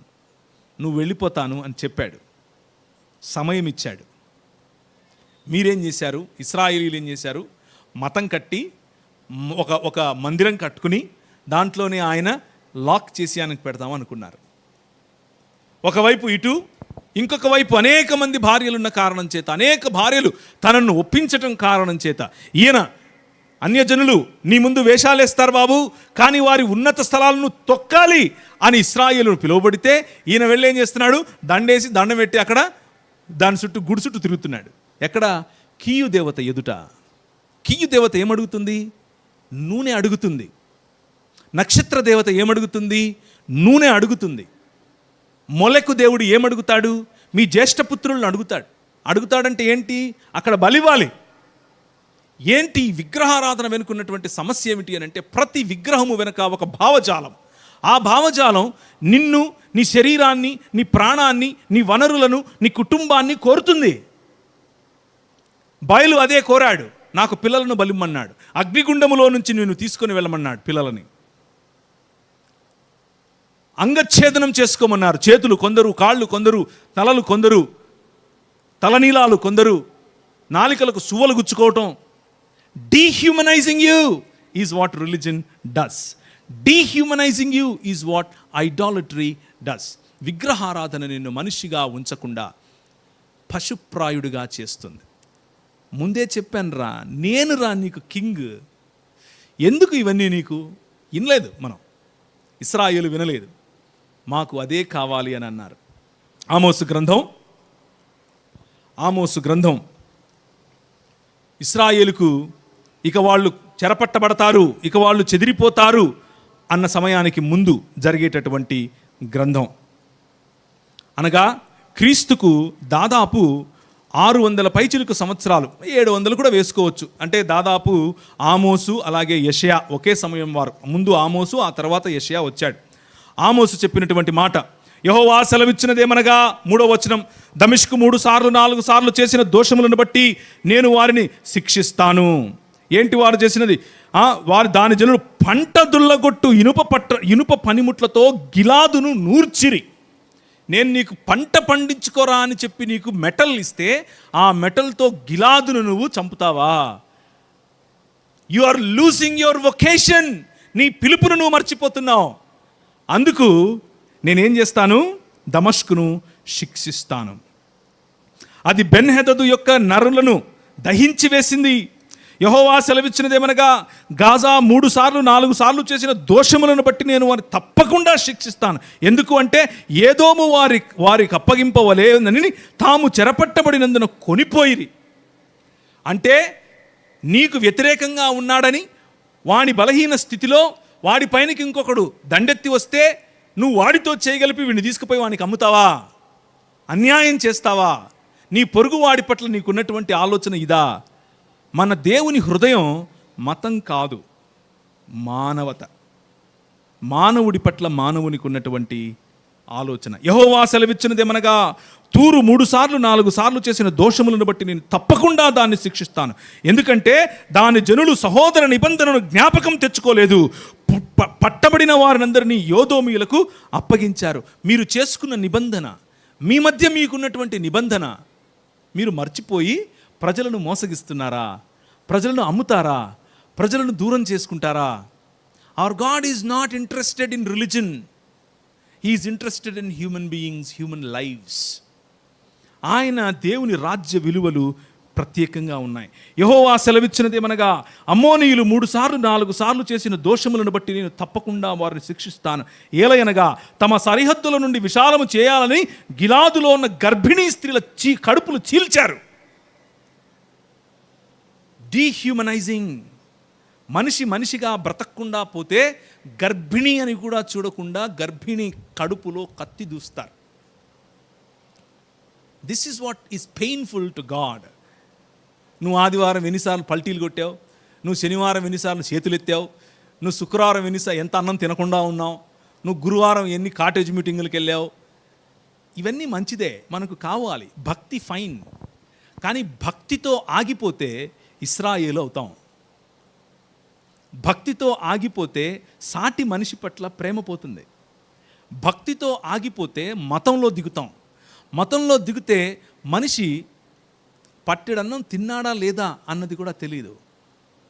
పైన స్టార్ ఉంటుంది, ఇంట్లో బిర్యానీ ఉంటుంది, చెట్టు ఉంటుంది, డెకరేషన్ ఉంటుంది, అమ్మ ఉండదు. అమ్మ ఎక్కడుందో తెలియదు. అత్తను రానియను, అత్త వస్తే నా మొగుడు దూరం అవుతాడు. కోడలొద్దు, దాన్ని వదిలేయి, నేను ఇంకో దాన్ని తీసుకొస్తాను. డీహ్యూమనైజింగ్ లైవ్స్. ఇదే విగ్రహారాధన యొక్క పర్యవసానం. విగ్రహారాధన వల్ల వచ్చేటటువంటి పర్యవసానం ఆమోసు చెప్తున్నాడు. ముందుకెళ్దాం. యెహోవా సెలవిచ్చినదేమనగా, మోయాబు 3 సార్లు 4 సార్లు చేసిన దోషములను బట్టి నేను తప్పకుండా దాన్ని శిక్షిస్తాను. ఏలయనగా వారు ఏదోము రాజు ఎముకలను కాల్చి సున్నం చేశారు. Why are you so against each other? కెరీయోతు నరులను దహించి వేస్తుంది. గొల్లును రణకేకలను బాకానాదమును వినబడుచుండగా మోయాబు వస్తాడు. మోయాబీయులకు న్యాయాధిపతి ఉండకుండా వారిని నిర్మూలన చేస్తానంటున్నాడు ప్రభు. ఎందుకు? మీరు చేసిందే, మీరు విత్తిందే మీరు కోస్తారు. వీళ్ళందరికీ చేశాడు. ఇశ్రాయేలు మాత్రం నన్ను ఎన్నుకున్నాడు దేవుడు, నేను పరలోకం పోవడానికి నన్ను ఎన్నేసుకున్నాడో అంటారు అనుకున్నారా? నో. ఇదంతా ఎందుకు చెప్పాడు అనంటే, నా చుట్టుపక్కల ఉన్న రాజ్యములకు ఏ విధంగా రాజున్నాడో నాకు అలాగే రాజు కావాలి అని అడిగారు కదా. వీళ్ళందరూ ఆయన చుట్టుపక్కల ఉన్నోళ్లే. యెరూషలేము లేకపోతే ఇశ్రాయేలు చుట్టుపక్కలనే సిరియా ఉంది, దమిష్కు. ఇశ్రాయేలు చుట్టుపక్కలనే గాజా ఉంది, ఫిలిస్తీ. ఇశ్రాయేలు చుట్టుపక్కలనే మోయాబులు. ఇశ్రాయేలు చుట్టుపక్కలనే యోదేముయులు. వీళ్ళందరూ చేసినటువంటి తప్పులకు, వీళ్ళందరూ చేసిన పాపములకు రిలిజియన్ కాదు, మనిషి పట్ల ఉండాల్సిన వైఖరి లేకపోవటం, మనిషి పట్ల ఉండాల్సిన బాధ్యత లేకపోవటం, సాటి మనిషి పట్ల ఉండాల్సినటువంటి ప్రేమ ఆప్యాయత లేకపోవటం, మనిషి పట్ల ఉండాల్సినటువంటి గౌరవం క్షీణించటం, దానివలన ఆయన వారిని క్షమించలేదు. యెహోవా సెలవిచ్చినదేమనగా, యూదా 3 సార్లు 4 సార్లు చేసిన దోషములను బట్టి నేను వారిని తప్పకుండా శిక్షిస్తాను. యూదా ఇప్పుడు ఒకే దేశమైనటువంటి ఇశ్రాయేలు 2 రాజ్యాలైపోయింది. సొలొమోను తర్వాత మెల్లిమెల్లిగా క్షీణించినటువంటి ఈ సమాజం విభజించి పాలించుకోవాలి అని నిర్ణయించుకుంది. ఆల్రెడీ చూపించానా మీకు? విభజించి పాలిస్తారు. విభజించుకుంది. ఒకటి యూదా, ఇంకొకటి వారు చేసిన సమస్య ఏమిటి? ఏలయనగా వారు తమ పితరులను అనుసరించిన అబద్ధములను చేపట్టి మోసపోయి యెహోవా ధర్మశాస్త్రమును విసర్జించి ఆయన విధులైనను గైకొనకపోయిరి. యూదా మీద అగ్ని రాజేస్తాను. యెహోవా సెలవిచ్చినదేమనగా, ఇశ్రాయేలు 3 సార్లు 4 సార్లు చేసిన దోషములను బట్టి నేను తప్పకుండా దాన్ని శిక్షిస్తాను. ఏలయనగా ద్రవ్యమునకై దాని జనులు నీతిమంతులను అమ్మేస్తారు. అంటే 10 రూపాయలు ఇస్తే వాడు మంచోడో చెడ్డోడో కాకుండా వాడిని విడిచిపెడుతున్నావు నువ్వు.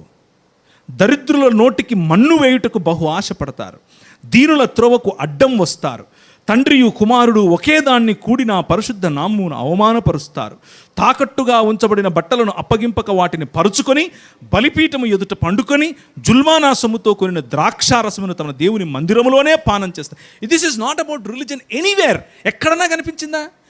మీరు నా ముందు ఉపవాసం ఉంచలేదు, నువ్వు నా ముందు డక్కి కొట్టలేదు, నువ్వు నా ముందు పాట పాడలేదు, నువ్వు నా ముందు చప్పట్లు కొట్టలేదు, నువ్వు నాకు హల్లెలూయా చెప్పలేదు, హలో చెప్పలేదు. అలుగుతున్నాడా దేవుడు? No, that is not his concern. His concern is you are not treating human being like human being. నువ్వు నీ సాటి మనిషిని మనిషిగా చూడలేకపోతున్నావు. అవతల వాడు దరిద్రుడు అని తెలిసి కూడా వాడి నోట్లో మట్టి కొడుతున్నావు. ఏం మతం రా నీది? ఎందుకు నీ మతం? నాకు అవసరమా ఇది? నీ మతం కోసం నేను ఇక్కడ వెయిట్ చేస్తున్నాను అనుకుంటున్నారా? That is what is saying.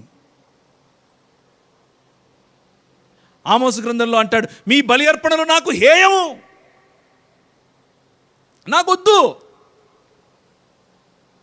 మీ హల్లెలూయా, మీ స్తోత్రం, మీ మారనాత, మీ ప్రైజ్ ద లార్డ్, మీ దాన్ని ఏమంటారు వందనాలు, ఇంకా చాలా ఉన్నాయి మనకు divisions, denominations. I hate it. నీ మతం ఎవరికి కావాలి? ఏం లాభం నీ వల్ల? నువ్వు సప్పట్లు కొట్టుకొని ఇంటికి పోతే చేతులు అరుగుతాయి తప్ప. What is expected? నీ నుంచి కోరుకుంటున్నది ఏమిటి? ఆయన నీ నుంచి ఏం ఆశిస్తున్నాడు? ఈ మాటలు చెబితే ఇశ్రాయేలు వినలేదు. కాబట్టి నేను మీ మీదికి తీసుకొస్తాను, వీళ్ళందరినీ ఎలా శిక్షించానో మిమ్మల్ని అలాగే శిక్షిస్తాను అన్నాడు. మళ్ళీ అపోస్తలుల కార్యములు 13వ అధ్యాయం. ఆయన మాట విననటువంటి ఈ ప్రజలపైన రక్షకుడు ఒకరు కావాలి, ఒక రాజు కావాలి, ఒక అధిపతి కావాలి. ఆ అధిపతి ఇంకెవరో కాదు, తన వాగ్దానము చొప్పున ఇశ్రాయేలు కొరకు రక్షకుడగు యేసును పుట్టించెను. ఆయన రాకముందు యోహాను ఇశ్రాయేలు ప్రజలందరికీ మారు మనస్సు విషయమై బాప్తిసం ప్రకటించెను. మారు మనస్సు ఎందుకు? యెహోవా మార్గములను విడిచారు. యెహోవా వారి నుంచి వెడలిపోయాడు. వెడలిపోయినటువంటి యెహోవా తిరిగి రావాలి, నువ్వు రావాలి, నువ్వు రావాలి అని ఎదురు చూస్తున్నారు. ఎప్పుడొస్తావు? కొల్లగొట్టబడిన, చెరలోకి తీసుకొని పోబడిన ఈ ఇశ్రాయేలు మృతతుల్యమైన ఇశ్రాయేలు, దేవుని సన్నిధిని కోల్పోయిన ఇశ్రాయేలు, చచ్చిపోయిన ఇశ్రాయేలును ఏలటానికి ఒకడు కావాలి. చచ్చిపోయిన ఇశ్రాయేలును తిరిగి బ్రతికించటానికి ఒకడు కావాలి. చచ్చిపోయిన ఇశ్రాయేలు నడుమ దేవుని యొక్క సన్నిధి దిగి రావాలి. దేవుని సన్నిధి దించటానికి, దేవుని రమ్మని అడగటానికి ప్రజలు వేచి చూస్తున్నారు. ప్రజల యొక్క, దేవుని యొక్క ఈ మూవ్మెంట్స్ మనము చూడాలి. ఈ మార్గములు, లేకపోతే దేవుని యొక్క మార్గములు చూడటం కోసం ప్రజలు వేచి చూస్తున్నారు. దేవుని రాజ్యం కోసం వేచి చూస్తున్నారు. కింగ్డమ్, ఈ రాజ్యం రావాలి. ఎప్పుడొస్తుంది? దానియేలుకు కనిపించిన స్వప్నం ఇదే. ఈరోజు సాయంత్రం మళ్ళీ చూద్దాం దాని గురించి. యెషయా ప్రకటించినటువంటి 39 అధ్యాయాలు, 40 అధ్యాయం వరకు కూడా ఇదే. మీరు పాపం చేశారు, ఆయన మీ నుంచి వెళ్ళిపోయాడు. మీరు పాపం చేశారు, ఆయనను తిరస్కరించారు, ఆయన మీ నుంచి వెళ్ళిపోయాడు. అందుకే మీరు చెదరగొట్టబడ్డారు, మీరు వెళ్ళిపోతారు, మీరు వేరు దేశాలకు చెదరగొట్టబడతారు. ఆయన చెప్పాడు, ప్రవచించాడు. ఆమోసు ప్రవచించాడు, హోషేయ ప్రవచించాడు, ప్రతి ఒక్కరూ ఇదే ప్రవచించారు. కానీ వీళ్ళు మాత్రం వినలేదు. చివరికి చావు జీవోత్సవంలా బ్రతికారు. 700 పైచిలుకు సంవత్సరాలు. ఎక్కడ? బబులోను, అస్తహశస్త రాజు, ఇలా నలుగురు రాజులు, 4 రాజ్యాలు, 5 రాజ్యాలు, 6 రాజ్యాలు, రాజ్యాల తర్వాత రాజ్యాలు మారుతూ వచ్చాయి. God took these people to the next super power which is Babylon. మళ్ళీ గుర్తు తెచ్చుకోండి. నిమ్రోదు సమయం, మెసపటోమియా సమయం, ఐగుప్తు సమయం, ఇస్రాయేలు సమయం నుంచి బబులోను సమయం. The super power of the world. ఆ బబులోనును ఊరికే విడిచిపెట్టలేదు సుమా. ఆ బబులోనులో ఉన్న రాజుకు చెమటలు పట్టాయి. ఈరోజు సాయంత్రం మళ్ళీ దాని గురించి చూద్దాం.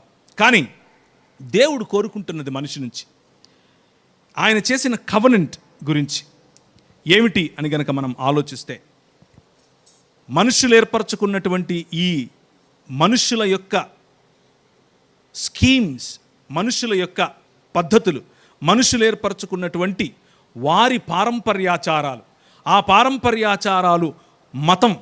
ఇది మార్కు సువార్త 7వ అధ్యాయంలో మీరు చూస్తారా? మార్కు సువార్త 7వ అధ్యాయం 7 నుంచి 13 వరకు చూస్తే, ప్రభువు ఈ లోకంలో తిరిగినప్పుడు ఆయనకు బద్ధశత్రువు అయినటువంటి మతంతో మాట్లాడుతూ అంటున్నాడు, మీ పారంపర్యాచారాల వలన మనుషులను మీరు తొక్కి పట్టుకుంటున్నారు అన్న విషయాన్ని ఆయన చెప్తాడు. ఆమోసు గ్రంథం 5వ అధ్యాయం 24వ వచనం. ఈ పారంపర్యాచారముల వల్ల, మనుష్యుడు నియమించుకున్నటువంటి ఈ క్రియేట్ చేసుకున్నటువంటి ఈ మతం వల్ల, మనుష్యుడు క్రియేట్ చేసుకుంటున్నటువంటి ఈ పద్ధతుల వల్ల దేవుని హృదయం ఎలా ఉంది? ఆమోసు గ్రంథం 5వ అధ్యాయం 24వ వచనం. నీళ్లు పారునట్లుగా దానిపైన, 24 కదా, 22 నుంచి చదవండి. నాకు దహన బలులను, నైవేద్యాలు నువ్వు అర్పిస్తే నేను వాటిని అంగీకరింపను. సమాధాన బలులుగా మీరు అర్పించే క్రొవ్విన పశువులు నేను చూడను. మీ పాటలు పాడుతున్నారు కదా, హల్లెలూయా, స్తుతి స్తోత్రం, ఈ ధ్వని నా యొద్ద నుండి తొలగనియండి. మీ గిటార్లు, మీ ట్రంపెట్లు నాకు అస్సలు ఇష్టం లేదు. అది నీళ్లు పారునట్లుగా న్యాయము జరగనివ్వండి. This is what I want. గొప్ప ప్రవాహముగా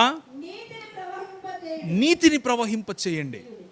ఇది కదా నాకు కావాలి, ఇది నాకు కావాలి.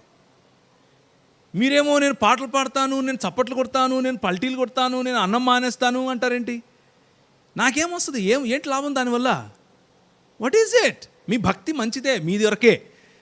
బట్ వాట్ ఐ డిజైర్, నేను ఏం కోరుకుంటున్నాను అనంటే, నీరు ప్రవహించినట్లుగా, మీ గోదావరి నది ఏ విధంగా అయితే ప్రవహిస్తుందో అలా న్యాయాన్ని మీరు ప్రవహింపచేయండి. సంఘాలలో మన ఈ వార్షికోత్సవ దినంలో నేను మీకు ఒక మాట గుర్తు చేయాలనుకుంటున్నాను. స్త్రీ పట్ల ఎటువంటి వివక్ష మన సంఘాల్లో కనిపిస్తోంది?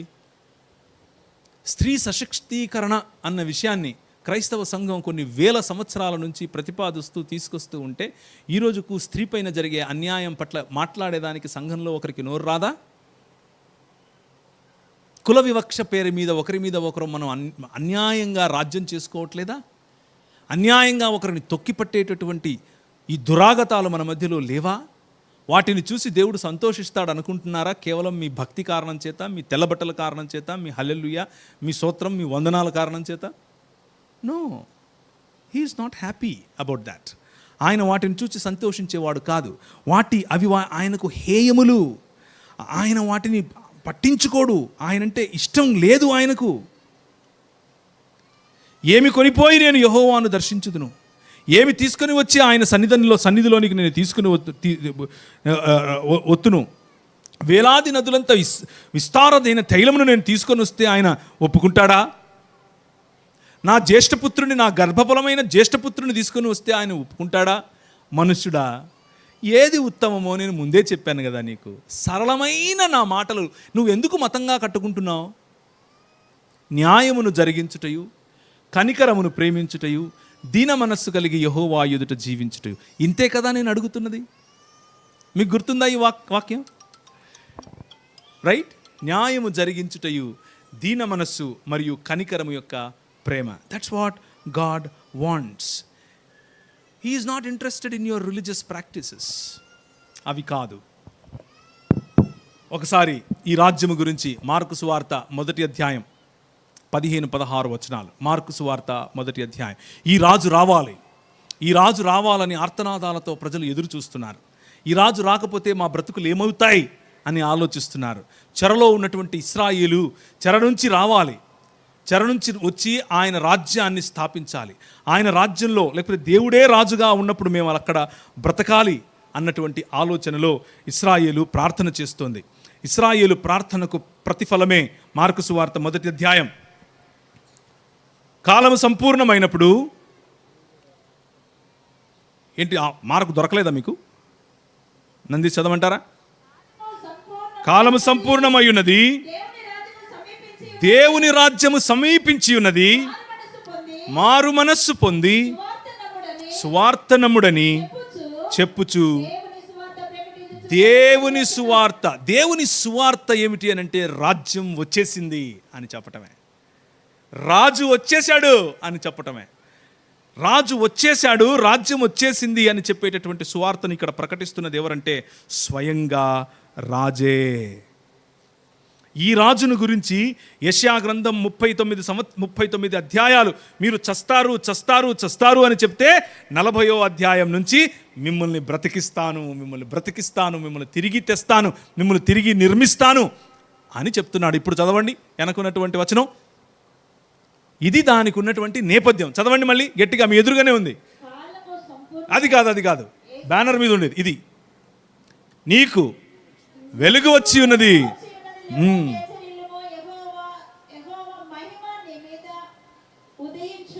మహిమ వెళ్ళిపోయింది. షకీనా మహిమ మందిరాన్ని విడిచి వెళ్ళిపోతే ఇశ్రాయేలీయులు ఎక్కడికి వెళ్ళిపోయారు? చెరలోనికి వెళ్ళిపోయారు. జీవోత్సవంలా బ్రతుకుతున్నారు. కానీ ఇప్పుడు మహిమ వస్తుంది. ఆ మహిమ వస్తుంది. ఆ మహిమ వచ్చి మన మధ్య నివాసం చేస్తుంది. జకర్యా గ్రంథం 2వ అధ్యాయం ఇదే ప్రాఫెసీ. ఇశ్రాయేలు ఆయన వస్తాడు, సియోను కుమారి ఉల్లసించు, సంతోషించు, యెహోవా తన సింహాసనమును విడిచి నీ మధ్యకు రాబోతున్నాడు. ఇదిగో ఆయన వచ్చేస్తాడు, ఆయన వచ్చేస్తాడు, ఆయన వచ్చేస్తున్నాడు. ఇదే అన్ని ప్రవచనాల యొక్క సారాంశం.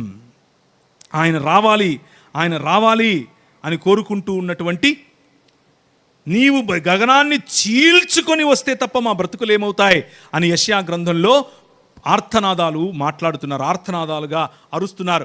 నీవు గగనాన్ని చీల్చుకొని రావాలి, రావాలయ్యా నువ్వు రావాలి అంటూ ఉంటే నేను వస్తాను అని చెప్పటమే ఈ 60వ అధ్యాయం యొక్క సంపూర్ణత. ఆ క్రీస్తు లేకపోతే ఆ రాజు వస్తాడు అని చేసినటువంటి ప్రవచనం యెషయా గ్రంథంలో మనకు కనిపిస్తుంది. 64వ అధ్యాయం 1వ వచనం. 64వ అధ్యాయం 1వ వచనం యెషయా గ్రంథం. గగనమును చీల్చుకొని నీవు దిగవచ్చదవుగా. మమ్మను విడిచిపోయినటువంటి నీ మహిమ గగనాన్ని చీల్చుకొని నువ్వు వస్తే తప్ప మా మధ్యకు మాకు వెలుగు రాదు అని వారు ప్రార్థన చేస్తే ఈ రాజు వచ్చేశాడు. ఎక్కడ? ఇదే యెషయా గ్రంథం 9వ అధ్యాయం. ఏలయనగా మనకొక శిశువు పుట్టెను, మనకు కుమారుడు అనుగ్రహించబడెను, ఆయన భుజము మీద రాజ్యభారము ఉండును. మతం కట్టడానికి వస్తాడు అని మనం అనుకుంటున్నాం. ఆయన వస్తే నాకు బెంచు కారు ఇస్తాడు, ఆయన వస్తే నాకు ఎర్రటి మొగుడిస్తాడు, ఆయన వస్తే నాకు డాక్టర్ అమ్మని పెళ్లి చేస్తాడు, ఆయన వస్తే నాకు కారు ఇస్తాడు, ఆయన వస్తే నాకు ఇల్లు కట్టిస్తాడు. ఇది మన ఆలోచన. ఏం ఆలోచన అంటారు దీన్ని? కీరకాయ కావాలి, వెల్లుల్లికాయ కావాలి, ఉల్లిగడ్డ కావాలి అనే ఆలోచన. సనుగుడు గొనుగుడు కార్యక్రమాలు పెట్టుకునే ఆలోచన. కానీ ఆయన ఏమంటున్నాడు? నేను వస్తాను. దేనికి వస్తాను? భుజముల మీద రాజ్యభారము తీసుకొని వస్తాను. నా భుజముల మీద రాజ్య స్థాపన మరియు నా భుజముల మీద రాజ్య విస్తరణ ఉంటుంది. ఆశ్చర్యకరుడు, ఆలోచనకర్త, బలవంతుడైన దేవుడు, నిత్యుడగు తండ్రి, సమాధానకర్తయగు అధిపతి. He is the authority, epitome of authority. అధిపతి, ఆధిపత్యానికి శిఖరాగ్రం ఈ రాజు. ఈ రాజు వస్తాడు. నువ్వు గగనాన్ని చీల్చుకొని రావాలి, గగనాన్ని చీల్చుకొని రావాలి అని వీరు ప్రార్థిస్తే అమ్మ కడుపులో నుండి వచ్చాడు.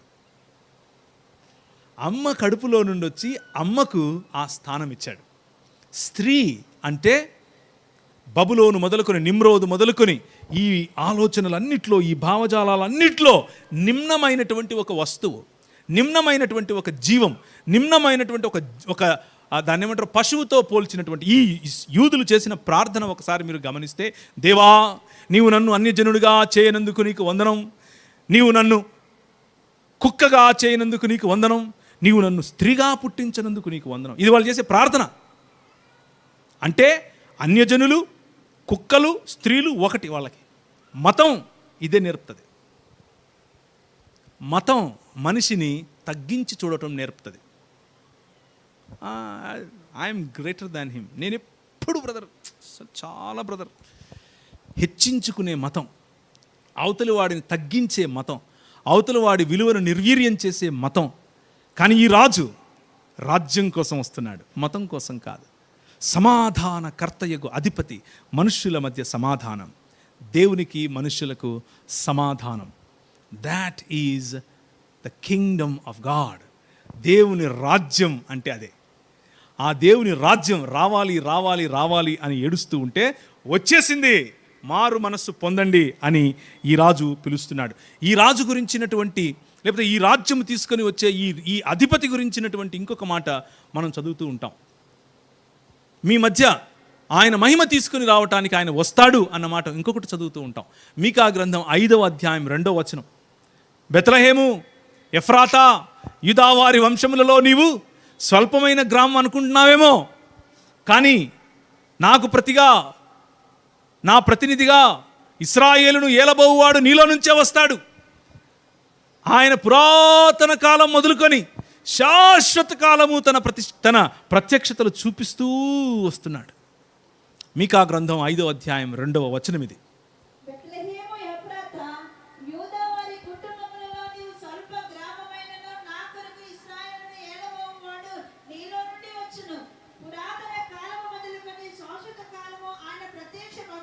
పురాతన కాలం మొదలుకొని శాశ్వత కాలం ఆయన ప్రత్యక్షమవుతూ ఉన్నాడు. ఈరోజు ఈ పండాళ్ళలో కూర్చున్నటువంటి మీరు, భోజనానికి మీకు మధ్యలో నేను నిలబడుకున్నానని నాకు తెలుసు, ఇంకొద్దిసేపు మాట్లాడితే రాళ్లతో కొడతారని కూడా తెలుసు, అయినా కానీ పిలుస్తున్నాను.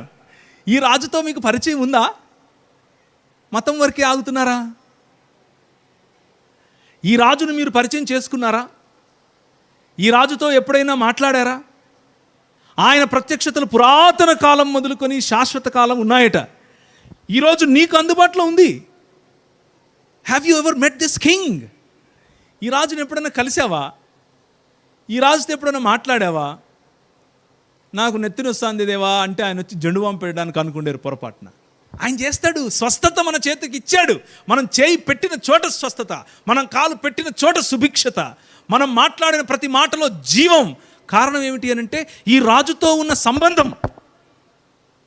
ఈ రాజుకు మనం ఎప్పుడైతే అలీజియన్స్, ఈ రాజుకి ఎప్పుడైతే విశ్వాస్యత చూపిస్తామో విశ్వాసం అనంటే ఇక్కడ నమ్మేది కాదు, విశ్వాస్యత, ట్రస్ట్, లీనింగ్ ఆన్ హిమ్, ఆయన మీద ఆయన పద్ధతులపైన ఆధారపడటం.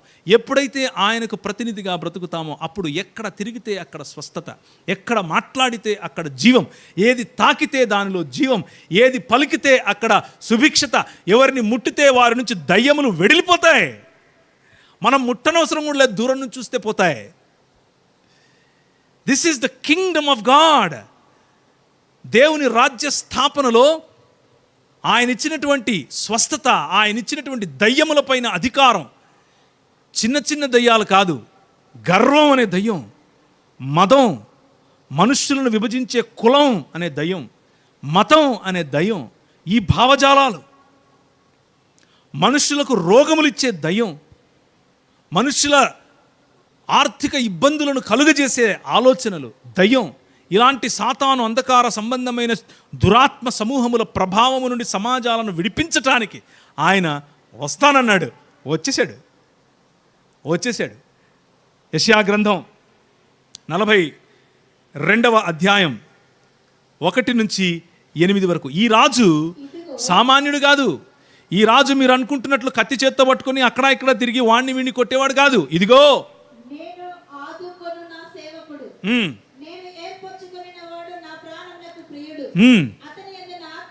అతని యందు నా ఆత్మ నుంచి ఉన్నాను. ఎవరు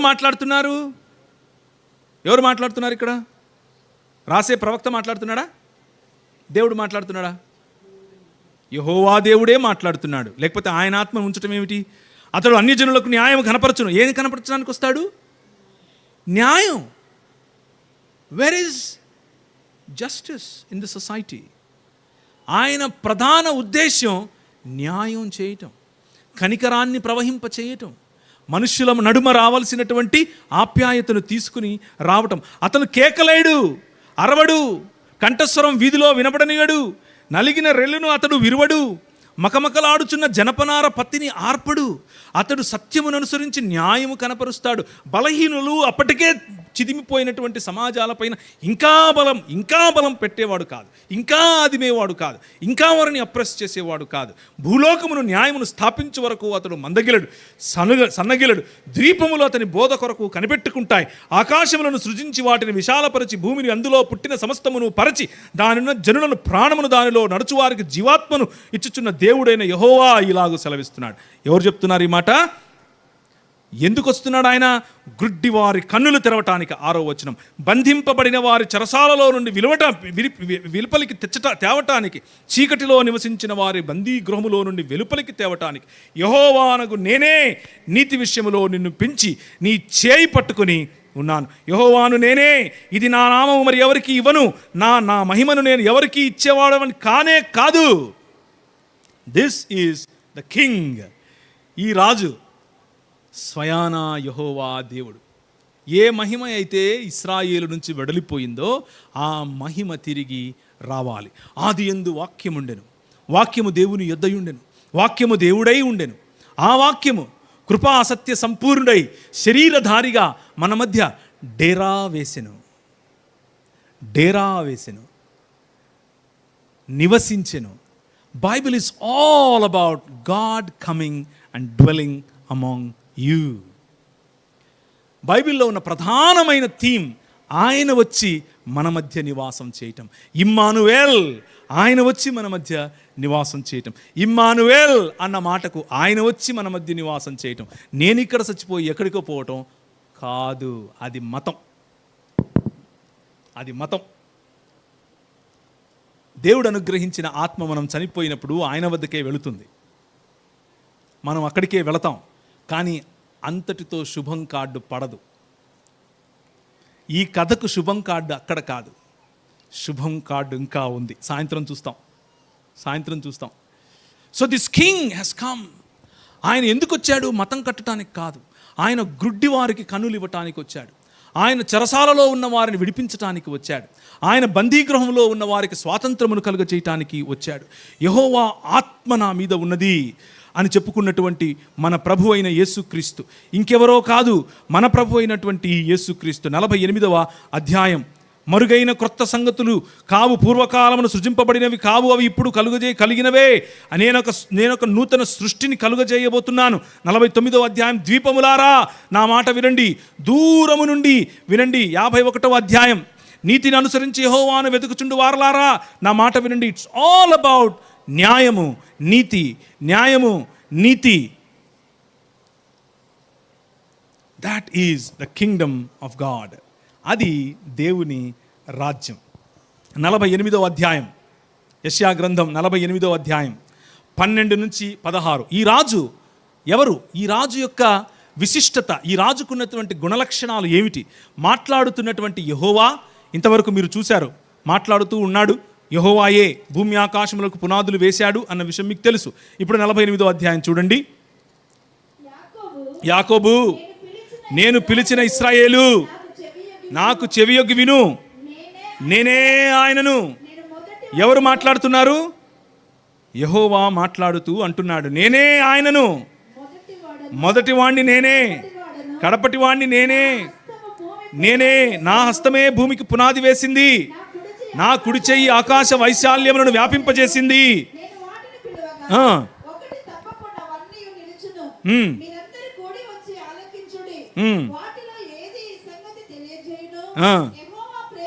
పదిహేనవ వచనం, నేనే ఆజ్ఞ ఇచ్చిన వాడును, నేనే అతనిని పిలిచి తిని.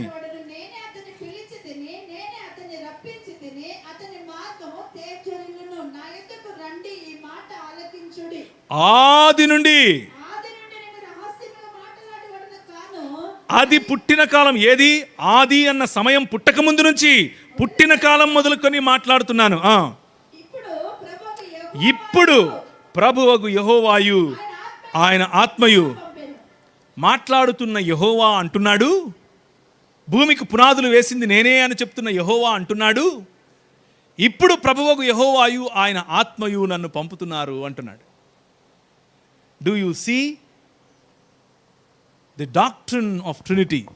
ఒక సమాజముగా ఉనికిలో ఉన్నటువంటి మన దేవుడు, తండ్రి కుమార పరిశుద్ధాత్మలుగా ఉనికిలో ఉన్నటువంటి మన దేవుడు, ఒక్క దేవుడు కానీ ముగ్గురు వ్యక్తులుగా ఉనికిలో ఉన్న దేవుడు, అనేకమైన జనులు కానీ ఒక్క మానవ సమాజముగా చూడాలనుకుంటున్నాడు. That is the mystery of gospel. సువార్తకున్నటువంటి మర్మము ఇదే. ఇప్పుడు గ్రీకు దేశస్థుడని యూదుడని తేడా లేదు, ఇప్పుడు స్త్రీ అని పురుషుడని తేడా లేదు, ఇప్పుడు నల్లోడని తెల్లోడని తేడా లేదు. కెమెరా ఎక్కడికి వచ్చింది? ఇశ్రాయేలు నుండి సంఘము వైపుకి వచ్చింది. సంఘము అనేటటువంటి ఒక్క శరీరం, ఒక్క విశ్వమానవ విప్లవం, విశ్వమానవ ఉద్యమం, అందరూ ఒకటే అని చెప్పే సువార్త. అందరము దేవుని శరీరం లేదా క్రీస్తు శరీరములో భాగము అని చెప్పే సువార్త. అందరికీ వనరులు, అందరికీ రాజ్యం, అందరికీ ఆలోచన, అందరికీ ఆశీర్వాదం, ఏ తేడా లేకుండా, ఏ వ్యత్యాసము లేకుండా అందరినీ సమానముగా చూడగలిగినటువంటి రాజ్యం, ఆ రాజ్యం వచ్చేసింది. Do you understand now? ఏ చేతి సహాయం లేకుండా తీయబడినటువంటి రాయి ఇంతింతై మహాపర్వతమై అది భూమి అంతటినీ విస్తరించి ఎన్నటికీ కదిలించబడినటువంటి రాజ్యం ఇదిగో. అయితే ఈ రాజ్యానికి కూడా ఇశ్రాయేలుకు పట్టినటువంటి ఈ లోక మర్యాద లేకపోతే ఈ లోక మర్యాదపు ఆలోచన పట్టింది. మతం అనుకుంటుంది. అది మనకు ఈ రోజుల్లో జరుగుతున్నటువంటి ఒక విషాదమైనటువంటి ఆలోచన. This is about the kingdom of God. The king that came is none other than God himself. దేవుడే రాజుగా మన మధ్యకు వచ్చాడు. ఆ రాజు ప్రేమామయుడు, ఆ రాజు సమాధానమునిచ్చువాడు, ఆ రాజు భూరాజులకు భిన్నమైనటువంటి వాడు. భూరాజులు వాళ్ళలో వాళ్ళు కలిసి వీరి కట్లు విప్పుదాం రండి అని అనుకుంటే మీ చేత కాదు అని చెప్పే రాజు ఈ రాజు. ఈ రాజు మార్గం చాలా వేరు. ఈ రాజు పెత్తనం చేయటానికి, పెత్తందారీ వ్యవస్థకు, భూములు గుంజుకోవటానికి, మీ దగ్గర శిస్తులు వసూలు చేయటానికి, పన్నులు వసూలు చేయటానికి రాలేదు. ఈ రాజు తన చొక్కా విప్పి తన చేతిలో బేసిన్ తీసుకుని నీళ్లు పోసి మీ దగ్గరికి వచ్చి కాళ్ళు కడుగుతాను అంటాడు. This is the Kingdom of God. మీలో ఎవరైనా ఈ రాజ్యంలో ప్రతినిధిగా ఉండాలంటే సేవకులు కండి అని పిలిచాడు. రెండవ ప్రశ్న, మొదటి ప్రశ్న, ఈ రాజును మీరు కలిశారా అన్న ప్రశ్న. రెండవ ప్రశ్న, ఈ రాజు మార్గం చాలా కఠినమైంది. ఈ రాజు మార్గం ఈ లోక మర్యాదకు వ్యత్యాసముతో కూడింది. ఈ రాజు మార్గంలోనికి రావాలి అని అంటే సేవించాలి. ఈ రాజు మార్గంలోనికి రావాలంటే సాటి మనిషిని గౌరవించాలి. ఈ రాజు మార్గంలో బ్రతకాలంటే సాటి మనిషికి కావలసిన ఉపాధి గురించి ఆలోచించాలి. సాటి మనిషికి కావలసిన భోజనం గురించి ఆలోచించాలి. నిన్న మిమ్మల్ని అందరినీ లేచి నిలబడి ఒక మాట చెప్పమని చెప్పాను. మళ్ళీ లేచి నిలబడతారా? పరలోకమందున్న మా తండ్రి అన్న మాట ఇంకొకసారి పలుకుదాం. నిన్న నీ రాజ్యము వచ్చునుగాక అన్న ప్రార్థనలో ఉన్నటువంటి మాటను మీ ముందుంచాను. ఈరోజు దాని తర్వాత ఉన్నటువంటి మాటను ఒకసారి గుర్తు చేసి ముగిస్తాను. 1, 2, 3 అనగానే మనం అందరం చెప్దాం. 1, 2, 3. పరలోకమందున్న మా తండ్రి,